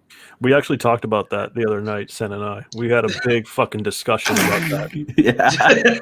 A lot of people got mad at that. It wasn't about such an asshole, dude. It wasn't about the tier list. Let's not talk about that right now. That's a long ass story time. Who did he put us in the tier list with, right? It was some fucking... I don't think he included you. It was D. No, I did. I did include fucking Crow. He put us in Deep Humor in the same tier list. And Broly. With Perfection. You put us in the fucking tier list with Perfection. No, I did not. I would never do that. Yes, you fucking did. That's a little too harsh. Yes. Nick knows about Perfection. He covered Perfection. Right. I remember a drama between Perfection and a guy who like doxed him through Pornhub. What am I remembering? There's like, all right, there was this guy who made a video on Perfection going, I got his information. And then I was like, what the fuck am I watching? I think there might be a video that's super old on my channel where the guy's like, he loves big-breasted women or something. And this is what it says on his Pornhub profile. Oh my God. Sam, what's this guy's name that Perfection used to beef with? He's the big Dragon Ball YouTuber. Geekdom. Yeah, Geekdom leaked his Pornhub account. Yeah, I was thinking of his fucking Twitter name. I was like, Big Danny D, whatever the fuck his name. You know, I gotta say, right, like the stuff that Perfection would say about Geekdom. Like, I think he like even tried to like contact his wife and say that he was cheating on her or something. He did do that. What was your question, John? No, I was gonna say, did you ever see when freaking Perfection went on Ricada's stream? No. Yes. Oh, that's a good one. Oh God. It is hilarious. You gotta watch that. That was actually entertaining as hell. Dude, I have a confession. I have not watched a Ricada stream since I watched Tonka getting neutered. I can never watch another one, dude. Dude, after Ian Miles Chung, I never let Tommy make a judgment call on who we were friends with. And the Tonka one was one of his, and I'm just like, oh my God. Oh, you don't like Tonka, do you, Nick? I went to bat for that guy for he really did. Fucking long. I took so much shit, and he didn't ask anything from me. It was my mistake. And holy shit, that guy sucks. I believe you made a video prior to him actually going to the fight and not showing up, right? I think it was. I made one on Warski and I made one on Ralph. These are like my first few videos. Yeah, they're oldies, but I know he did cover it and he did defend Tonka even a little bit after that whole fuck up, and then it was just I don't know. Tonka failed super fucking hard. My God, what's up? My wife is gonna fucking kill me. Yeah, probably like 2 a.m. Yeah, we had to go to gym at 6, so she's gonna fucking murder me. Oh, shit. Better get some coffee. Probably a good time to wrap it up then. Yeah. Yeah, all Wait, right, Diorio. everybody. Hold on. Let me say one thing. So I got You can talk to him after we end it, dude. Oh, right, we can. Yeah. Damn it, Well, that's assuming he stays, Crow. He's a busy man, you know. He's all right. I'm going to end the stream, guys. So we're going to retitle this stream something entirely different and expect a video of me just going over stuff from that fucking documentary. This bullshit tomorrow instead, since we totally went off the fucking rails tonight. Special thanks to Sen and Diorio, and of course, as always, Toy Bounty Hunters, John, for your clout. We really appreciate it. Save your channel, baby girl. Thanks for having me. All right, guys. Good night. And Good night, chat. hopefully, Subscribe to Steve. Subscribe to Steve Steve Steve Live. Yeah.